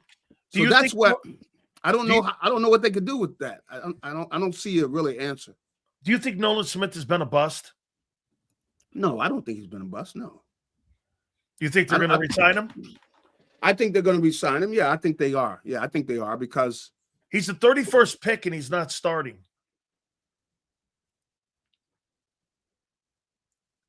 I don't know that I would say that. Well, where's he going to play? If Phillips is there. Last year, Jalen Hunt had a better season than Nolan Smith did. You know that, I mean, I don't. That's a question there, boy. And by the way, for you, like you said, I don't think he's a bad player. I don't think he's a bad player. You know, and of course, in the Super Bowl year, he had a great run there in the playoffs and everything. But you know, I still think he's a starter, though. I mean. But you didn't make. I mean, you can't bring back everybody, man. You can't sign everybody. Well, unless you're Howie. Howie's able to sign everybody. But I you know, they're going to have to make some decisions. You know, I don't think that they are ready for those guys to leave, and I don't think that they're in such a great position that he's going to want to leave though. So how about Jalen? I think they'll be able to work something out. How about Jalen Hurts? Do you believe that they'll address him in this offseason and give him an extension? Or do you think they're going to let this play out and see how this season comes in and how he plays and performs in this new offense? I think so. I think that they're going to do that. I think they're going to play that out because I think it makes sense. You know, you got another offensive coordinator. How is he going to flourish in this system? And if he comes out and flourishes, then, you know, they'll probably sign him before the season's out. They'll extend him, you know, before the season's out. But I think that they're going to want to see those two, how they operate together, you know. And, you know, I think Jalen's going to do well in this system. You know, I think it's a system that is going to allow him to do everything he wants to do. At times they will let him use his legs some, but for the most part, he's going to be throwing the ball. And the way they were able to attack all these other defenses, I don't see why the Eagles won't be able to do the same with the weapons that they have, with Jalen Hurts running the show, with the threat of Saquon Barkley back there and everything. The only thing that really concerns me is the offensive line, and that's the health of the offensive line. You know, you got to get some guys that are healthy, and if they end up, playing backups, then you got some questions there. Final question for you. As you go into all these decisions and all these question marks here, some good, some questionable here. You think they're trending to being still one of the top teams in the NFC, or do you think right now there's really a lot of question marks that could what you do with AJ Goddard, like you said, the health of the team, how will Jalen adapt to the new offense? This is quite a bit. This has a feel like 2021 a little bit. Funny, the Eagles won 11 games. I don't know why it feels like they won only 5 games, Gary. Yeah. But I mean, you've got just as many decisions and so many question marks coming off of that year going into 21. Will Jalen play well in this offense? All that. Do you think they're trending in the right direction? Well, from the standpoint that they have question marks, this is what they decided to do. That's why, they fired the offensive coordinator. This is what the offseason was going to be, which is, we're changing things up, bringing in a new offense. That's something they made the decision to do. And it's something I think was the right decision. But of course, we got to wait and see what they're going to do, man. Unfortunately, when you do make these kind of changes, you come in with a question mark. It can't help but come in with a question mark. But that doesn't mean they can't get a good grade, and I think that that Jalen, because of his competitiveness and everything and what he's shown already in his career, I think he's going to find a way to get it done. I think they're going to flourish in the system, but I think A.J. Brown is going to be a part of it, You know what I would tell A.J. Brown? If you don't act up and you keep acting up, I'm going to send your ass to Cleveland. I'm going to send your ass to Cleveland to keep it up. That might get his attention, man. I don't know anybody wants to go there. No way, man. The lake's on fire and that team's on fire most of the time. We will see. Hey, this is going to be an interesting year, man. This is going to be an interesting season. Absolutely. JAKIB, make sure you check him out on Fox 29. Thank you so much, my friend. All right, buddy. You got it. That is Gary Cobb. I got to tell you, man, that's what I would do. Hey, man, guess what? You keep this up, and we're going to send your ass to Cleveland. Gary Cobb brought something interesting up there, though. So Jalen Hurts is in a show me here. Do you agree with that, Yale? If they don't extend him, let's say they don't extend Jalen Hurts, is he in a show me year? Because if this guy doesn't play well this year, they're not extending him. They're not going to give him a contract extension. There's no way. What, he comes back and he shits the bed and the quarterback can't handle the offense that they're trying to implement? They're not going to give him a contract extension. They'll try to figure a way to move him. And there'll be a team that would want him. You could see a Matthew Stafford type deal. Hey, the Lions moved Matthew Stafford. Jalen Hurts is not a better player than Matthew Stafford. I mean, he's not. They moved him from Detroit. Detroit said, okay. Right? If Matthew Stafford can be dealt, Jalen Hurts can be dealt. Yeah, you keep that stuff up, I'm going to send your ass to Cleveland. How we better fleece someone to take on his contract too. I happen to agree, Senor. But here, Senor, think about what you're saying, dude. The only reason you're keeping A.J. Brown right now, the player wants to leave. The organization is open to leaving him, and the only reason you're keeping him is because, well, it would hurt my cap. And so what you're going to do then is, at the end of the day, you're going to put up with all the bullshit again. So, Senor, ask yourself this. Is putting up with all the bullshit worth $40 million and potentially imploding your team? Okay? This is not true. It's not true. The only reason Howie has him here is because of the cap. Howie needs to trade him away while he still can get a 1.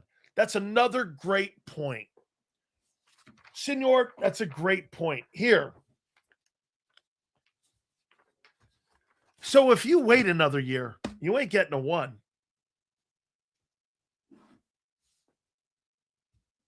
That's a great point, Senor. Senor, if that guy comes back and if that guy doesn't play well this year, A.J. Brown, and he has less than 1,000 yards, you're not getting a 1 for that guy next year. So you could have got a 1, ate the cap, and got a first-round pick. Doesn't that offset taking some cap hit money? Or you want to do this. Well, I don't want that cap hit. I trade him next year when you're never going to get a 1 for him. You will never get a 1 for that guy with this new offense being put in. Then you're gambling on a devalued player. Right now, you're going to get the most for his value, not next year. That's right. The value is now. It's not next year. Sills, that Styles kid reminds me a lot of Shazier. Yeah, but this guy is a big dude. 6'4", 250. I loved Ryan Shazier. I'll say this to you too, Kyle. I don't think the Pittsburgh Steelers defense has been the same when he got paralyzed. I believe the biggest loss on that Steeler team under Mike Tomlin was not Antonio Brown or even Le'Veon Bell. I thought it was Ryan Shazier. Get this. So, Twiz, let me show you how great. So, Twiz thinks the value is at the trading deadline when less teams will be more involved than the draft. Okay. So, less teams will have less money. How's that possible? I honestly stopped wanting AJ on the team when he was half-assing those routes and didn't make efforts to catch footballs in the playoffs. Also, his injuries seem weird. Hamstrings. Can I tell you what I thought it was, Senor? I thought it was AJ Brown not wanting to go out there and put bad tape up, not being 100%. That's why some of those injuries seemed a little bit weird. And that's why they seem weird to you. He didn't want to play unless he was 100% because he wants out. Guys who are invested in your team, they play with. Do you agree, Senor? Guys who play and want to be involved with somebody, they want to play no matter what, whether they're hurt, whether they're not hurt, like Landon Dickerson. They're completely vested. If you're not completely vested in your team, you're not going to give 100% when you're injured. You're not going to go out there and play when you're 100% hurt.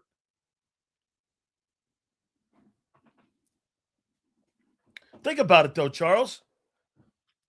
If you're not 100% invested in your team, you're going to do this.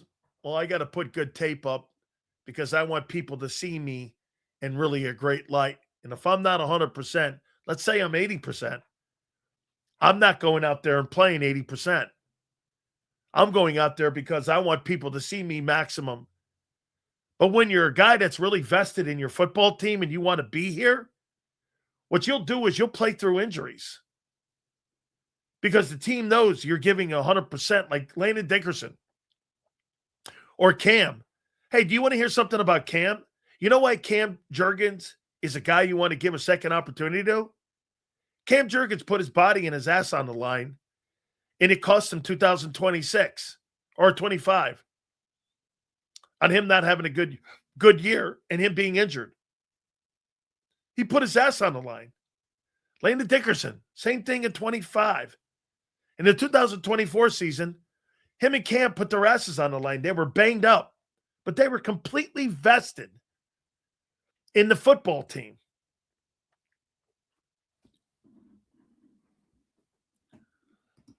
Yeah, well, that don't work in the NFL that way. That's not how that works. That doesn't work like that. Okay, it just doesn't. I would say this. I think, like we said, 2026 is really going to tell us a lot about the future of Jalen Hurts as well. AJ was acting like Deshaun Jackson during his contract year in 2011, but worse. Let me ask you something here that we're going to keep an eye on. We're going to start tracking this. March 2nd, 5:21 Eastern Time. Has A.J. Brown started to get into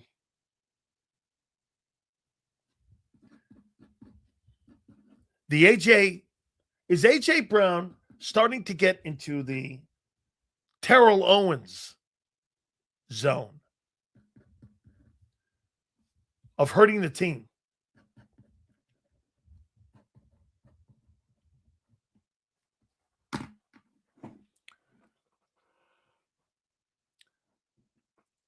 Is he starting to get into that land of Terrell Owens where he's hurting the team?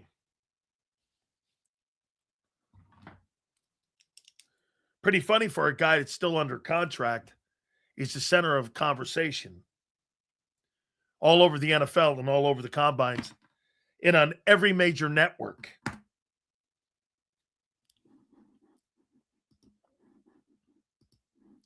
Yes, but he's not quite as good as T.O. Yes.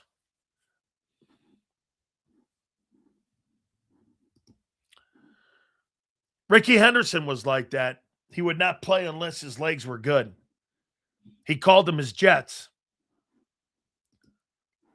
But Charles, I think he has, and I don't want to play a doctor here, but at the end of the day, he's got bipolar characteristics. One day he's here, one day he's there. One day he's here, one day he's there. It's quite unbecoming.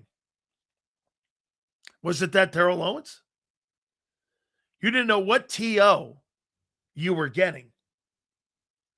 I'm even going to, hey, I think that's a great question. Has the Eagles,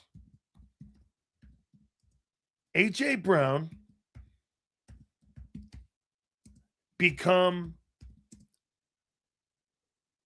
a distraction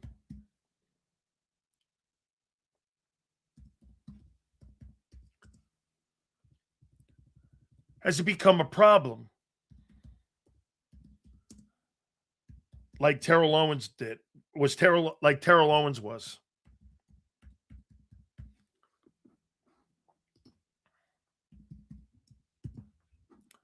Let's see what folks say. Yes.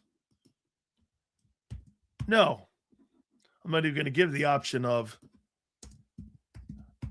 I'm not even going to give you the option of not sure.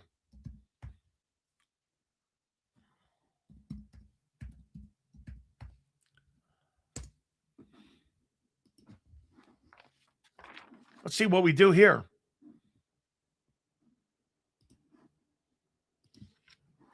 Tio was a problem, but never showed a lack of effort. Fair enough. AJ's shown lack of effort.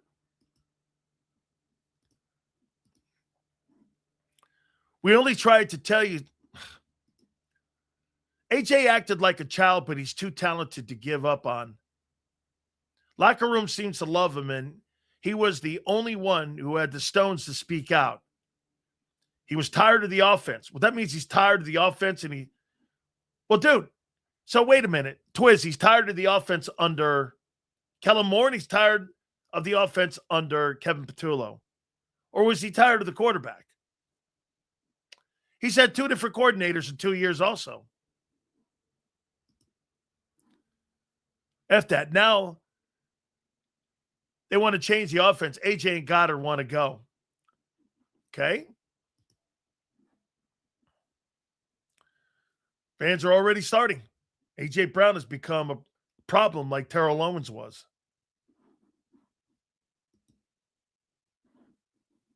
Has he become a problem? That's over on my X account too. Sills, that number one receiver doesn't have some form of bipolar. Well, one day,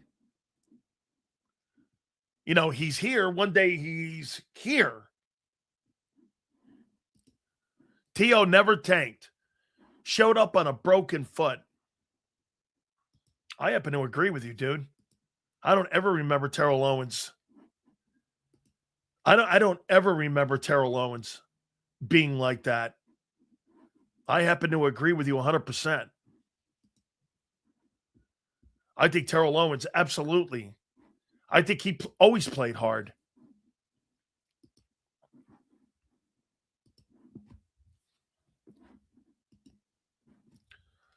Philly fans will take a lot, but never a lack of effort.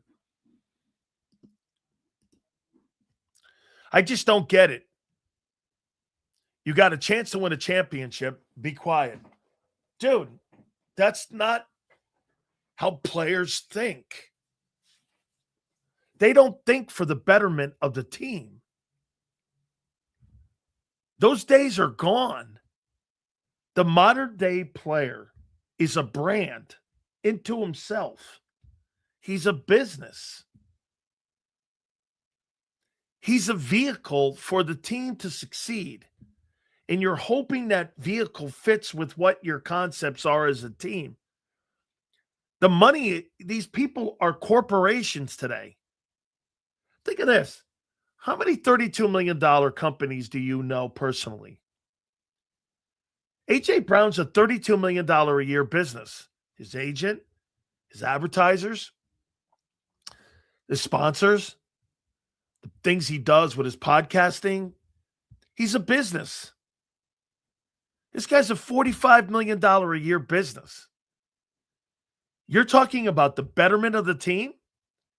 You got to think more about the betterment of his brand.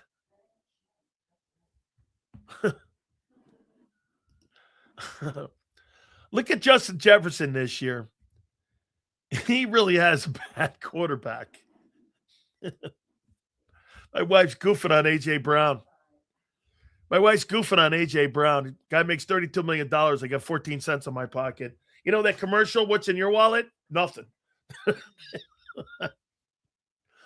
Either way, A.J. has been a massive success for our team, more than any Eagle fan would have thought. I wish him the best, but the noise has to come to it. I agree. A.J. Brown wants stats now. We want ring. Well, wait. I get it. Seals, how did Irvin balance it? Michael Irvin was truly about winning. Think about it. He won national championships at Miami, and he won Super Bowls. Michael Irvin's resume is filled with championships. A.J. Brown and Terrell Owens, they're not in Michael Irvin's league when it comes to championship football. Michael Irvin never had superstar numbers. I don't think maybe Mike, I don't know. Did Mike ever have 100 catches? Let's see, Michael Irvin. I don't believe he ever did. I don't think Mike ever did. He may have. Yeah, 1 year he had 111, 95. That's the year after the Super Bowl. I believe that 94 was the last one. Maybe that 95 team did win the Super Bowl. They did win it.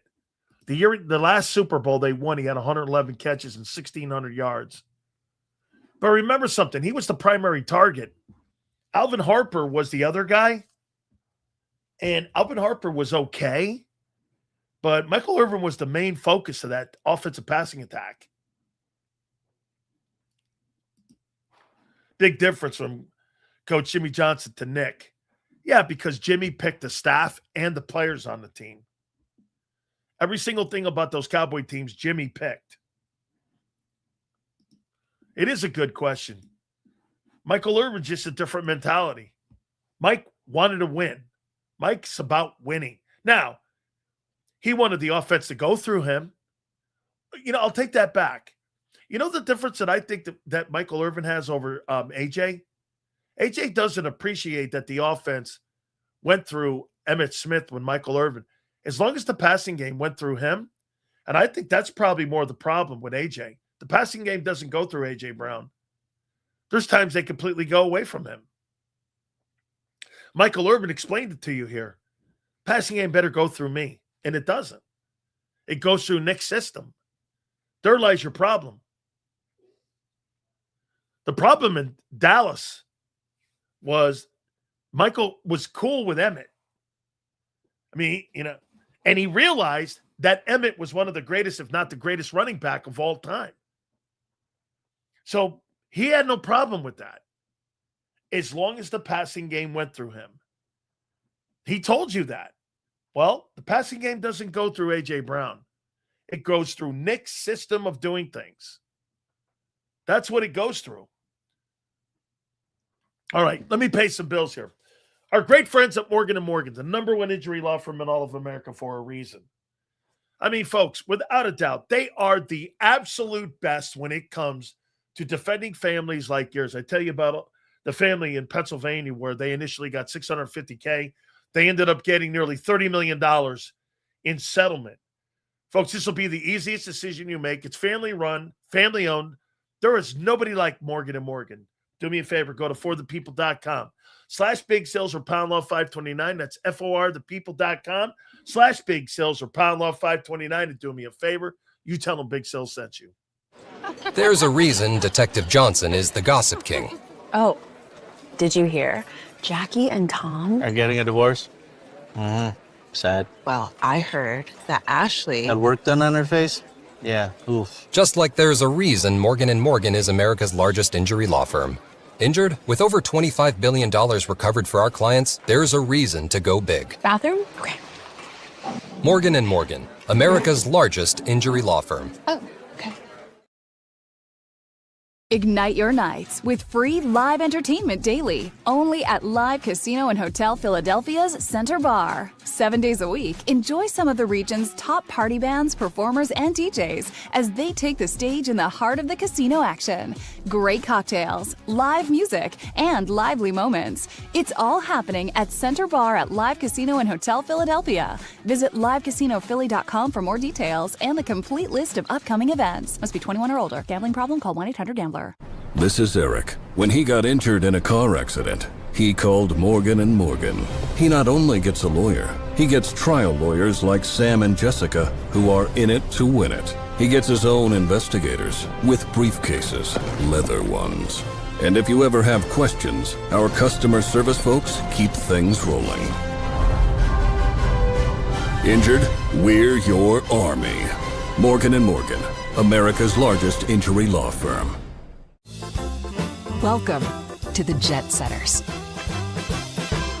and the High Rollers, to the Shot Takers and the Tastemakers. Welcome to the Viewfinders, the Thrill Seekers, and the Night Owls. Welcome to everything you could possibly want on one 5-mile island. Welcome to the Wildwoods. Book your stay today. In our hometown, we all look out for each other. We go the extra mile to lend a helping hand. We step up to keep our communities going strong. And at Independence Blue Cross, we're here to keep you going strong. We've been deeply rooted in our communities for more than 85 years. And that connection to members has earned us our spot as the #1 health insurer in the region. So while you look out for your neighbors, know IBX is always looking out for you.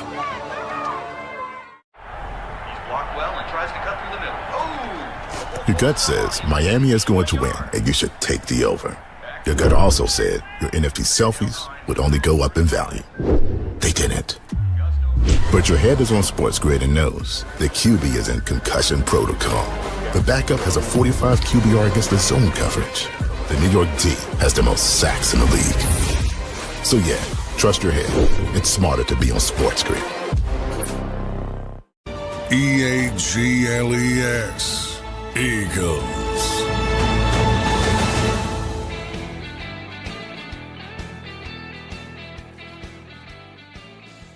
Okay, so let me get this right. So the Eagles made a hire, right? They made a new hire in their coaching staff. Jared Johnson, I got him from the Texans. So let me take a look at this. So you've got Sean Mannion, who's your new OC. You interviewed Josh Grizzard to be the OC. You at one time, I heard John McMullen say they interviewed Jared Johnson to be the OC. You got Chris Cooper now as your old line coach. And you got Nick Sirianni. So who's your offensive coordinator again? You got a brand new, and by the way, what's his gig? He's an offensive assistant. So are you sold on Sean Mannion? Look at this. You got Josh Grizzard, who was a coordinator last year in Tampa. Jared Johnson. Sean Mannion, and Nick Sirianni. And the only people you retained were Jamal Singleton and Aaron Moorhead, wide receiver coach. Oh, that would have been something. You think they retained Aaron Moorhead because they didn't want to piss off A.J. Brown anymore? Okay. How many new coaches is that? 1, 2, 3. Oh, and what's Parks Frazier?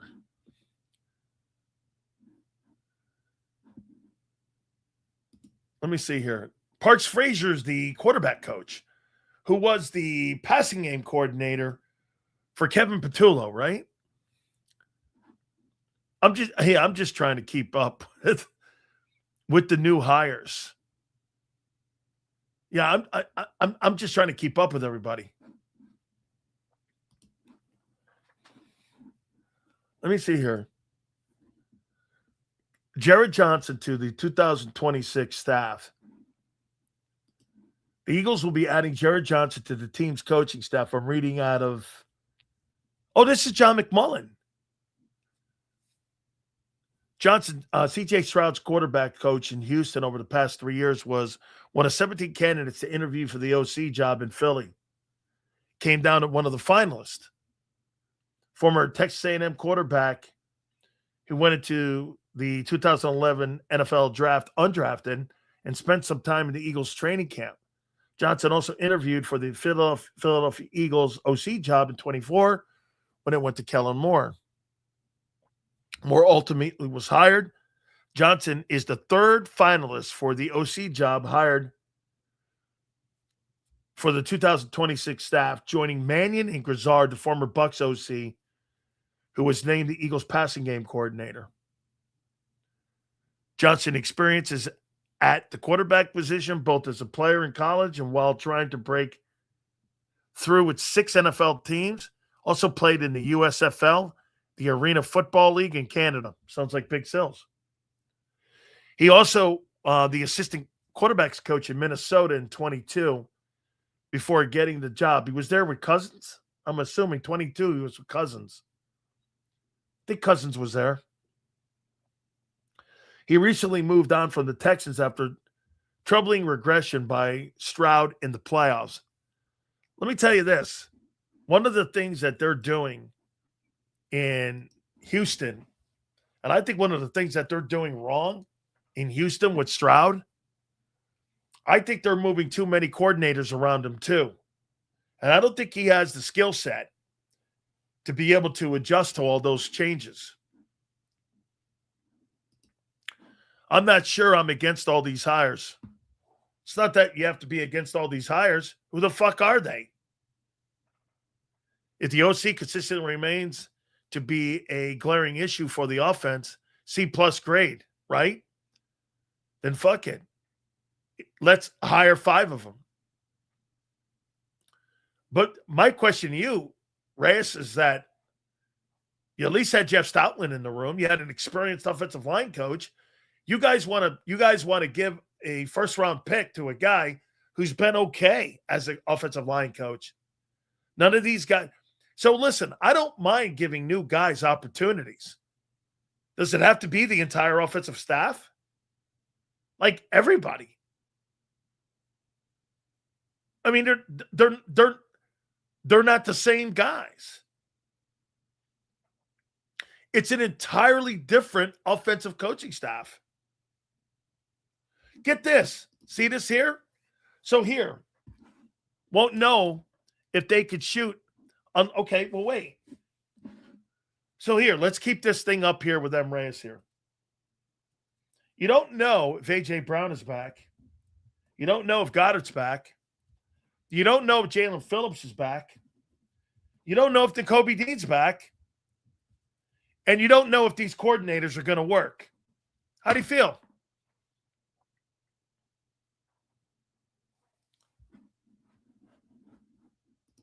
Get this. Too many talking heads creates too much chaos.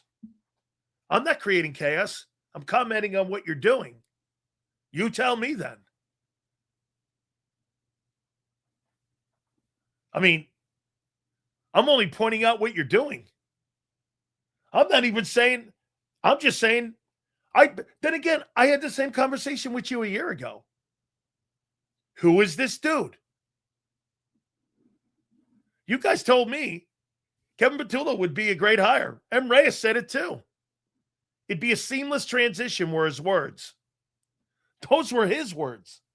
Seamless transition. You remember? Everybody in here kept saying how seamless that was going to be.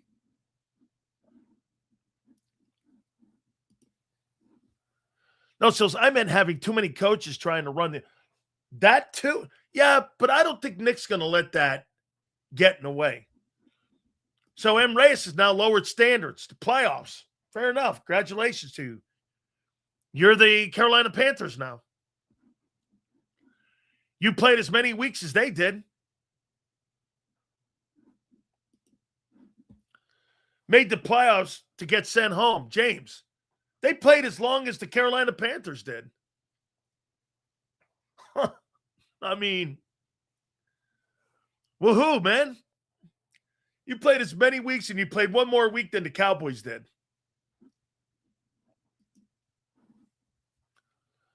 So when did Joe Douglas leave the Jets? Curious.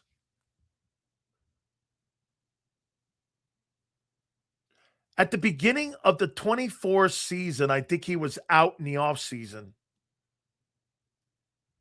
I think the Jets, he was there till they may have fired him at the beginning of the 24 season.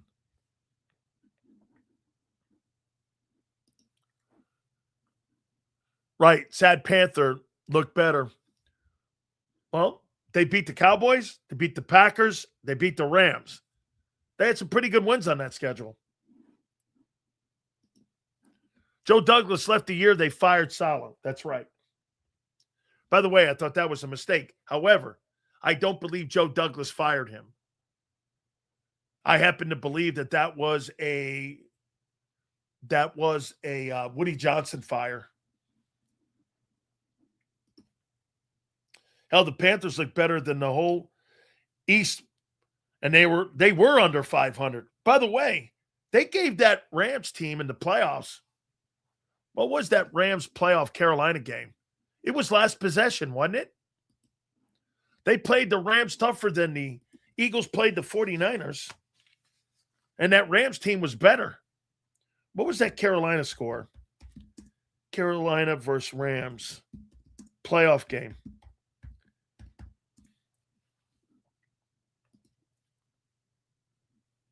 Yeah, it was 31. It was 34-31.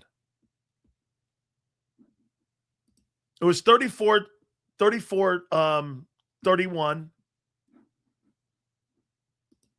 And came down the last possession.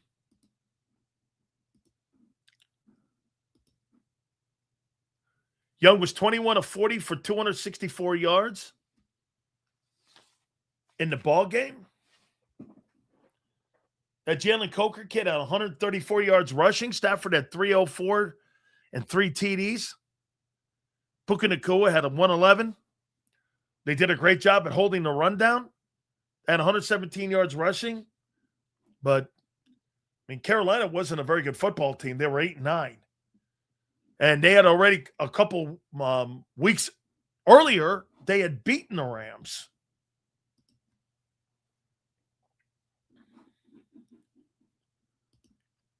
Damn, so the Panthers losing to the Rams is better than us losing to the Rams?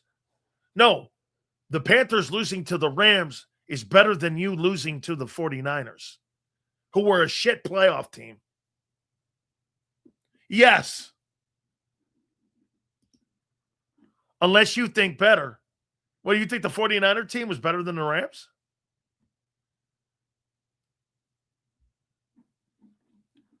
I agree, man. That Ram, remember they had to have a turnover late in the game. Or it was Stafford made a play, first down play, or they were going to get the ball back in field position for them to kick a field goal to tie it, to take it to overtime. That game came down. It was a really good football game.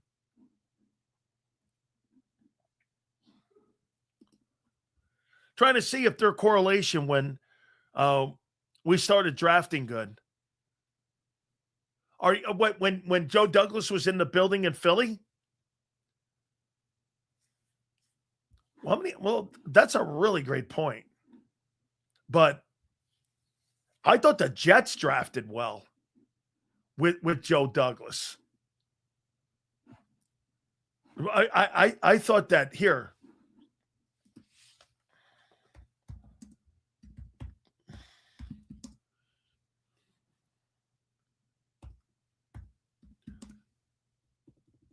Jets. How long was he the GM?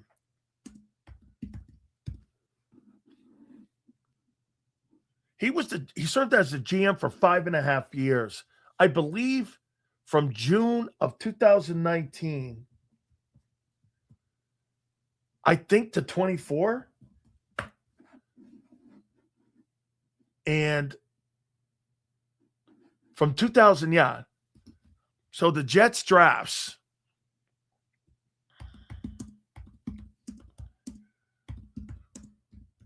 I think he's going to be a big addition to the Eagles in draft evaluation. Because look at this, from 19, they drafted Quentin Williams, spectacular player, with the 3rd pick. He's a tremendous player. Woody Johnson traded his ass away. The rest of these guys were okay. They weren't great. Blake Cashman. I don't even know how many games that, he played. But following year, Mekhi Becton, great year in Philly, but I think he was a bust. Bryce Hall, cornerback, got him in the 5th round. He's a hell of a player. Hell of a football player. 2021, they got Michael Carter, the safety that the Eagles have. Zach Wilson stunk. Elijah Moore, wide receiver, not very good. That's not a great draft at all. 22, he had Sauce Gardner, Jeremiah Johnson, Breece Hall. That's a hell of a draft. Garrett Wilson, look at what he drafted. Look at what he drafted, Joe Douglas, in 22. Sauce Gardner, Garrett Wilson, Jermaine Johnson, Breece Hall. Every one of those guys are good football players. Every single one of them.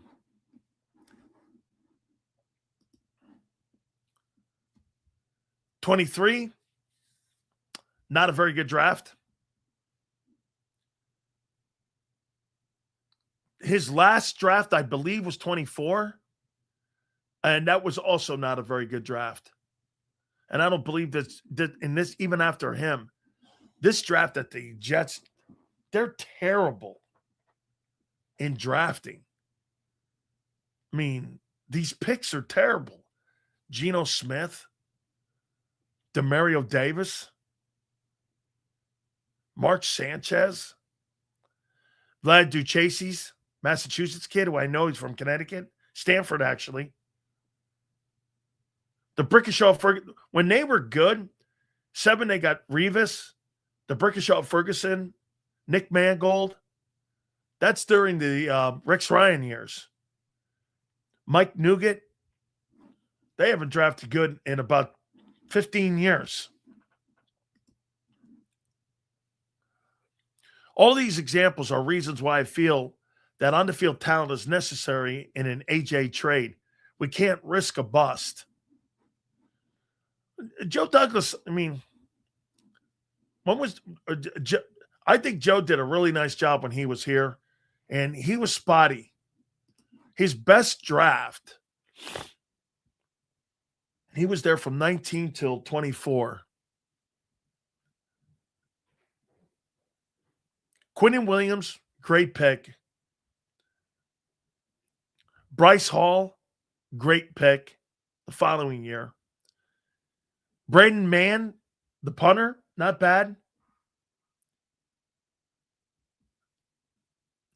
But the 22 draft was incredible.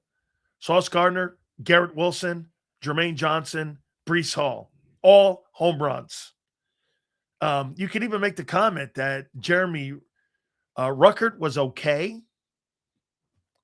His best draft was that draft at 22.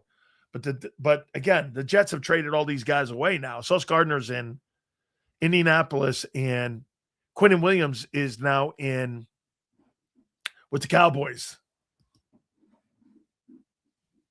Yeah, he's pretty good. That was a really good draft. Here, let me do this here.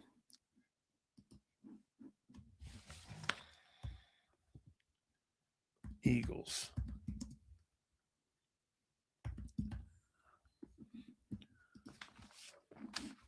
Howie's best draft.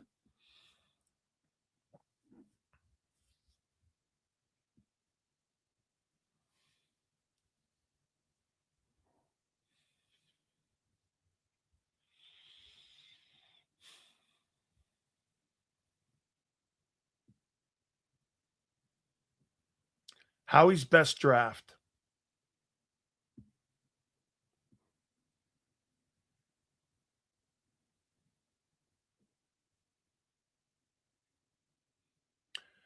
These draft picks from 2000 up. Corey Simon, Todd Pinkston. Corey's good. Freddie Mitchell. Lito Shepherd was really good. Brian Westbrook in the third was tremendous. Howie's best first-round pick.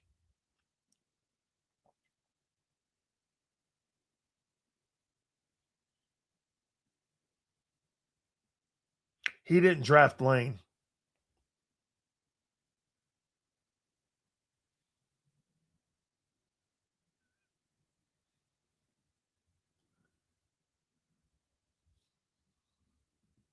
Howie's best first-round pick.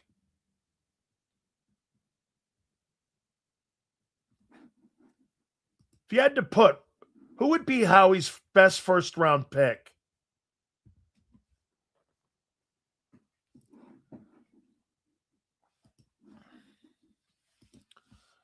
Let's see here.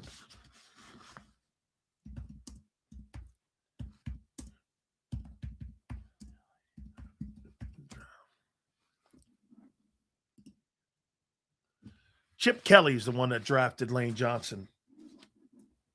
He was in charge of personnel then. I'm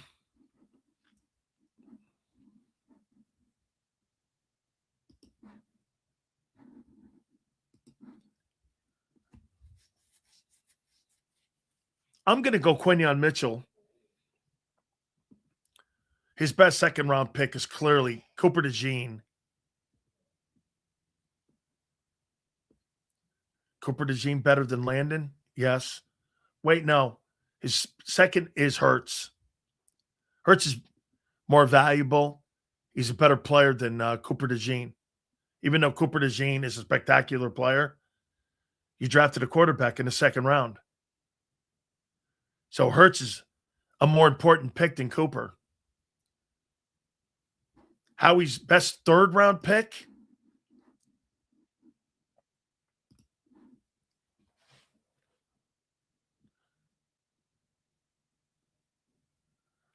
Kobe was a 3. Milton Williams.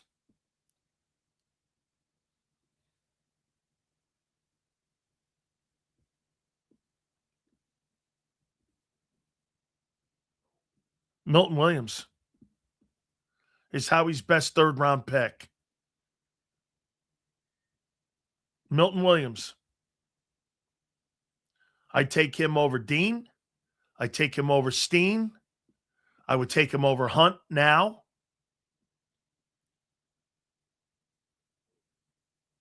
His best fourth-round pick?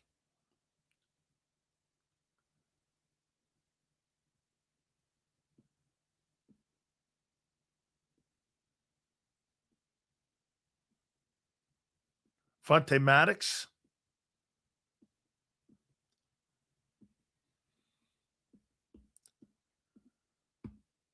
Yeah, Hurts has to be number 2. Hey, Zander, let me do a 30 here and come right back if you can. Hey, our great friends at Morgan & Morgan, the number one injury law firm in all of America for a reason, folks. It's because they win. Make no mistake about it. This company was built by the great family and Ultimate and John Morgan. Wanted to be able to build this company because John's brother ended up getting hurt on the job, and it's been a crusade for the family to make sure they represent families like yours. Family-owned, family-run. There is no firm, injury law firm like Morgan & Morgan. Do me a favor. Go to forthepeople.com/big sales or pound law 529. That's forthepeople.com/big sales or pound law 529. And do me a favor. You tell them Big Sales sent you. There's a reason Detective Johnson is the gossip king. Oh, did you hear? Jackie and Tom are getting a divorce?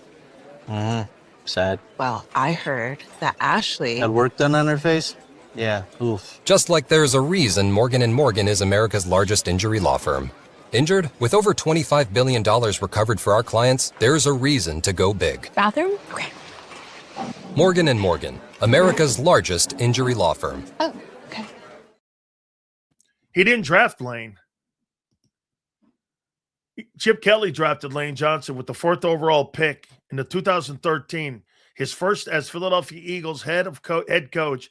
Kelly considered Johnson a highly... Now, again, he wanted someone else, but under him, Johnson was the pick. Howie didn't pick him. Context. While then GM Howie Roseman was involved, the pick heavily bore Kelly's influence, establishing an immediate foundation for his offense. He was head of personnel then. Bro, Chip Kelly was head of personnel, was he not? The broom closet was there. He was technically with the tag, but that was Chip Kelly's football team. Whatever.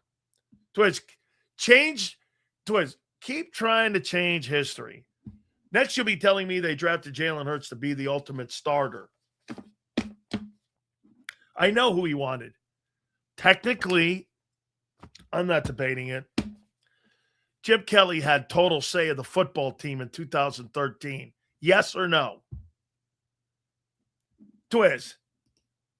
Chip Kelly had total say of the team in 13. Yes or no?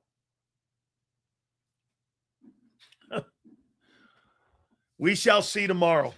What's next? Guys, I appreciate you very much. Please hit the like button. 2 to 6 tomorrow. We'll see you, and we'll see you on the flip side.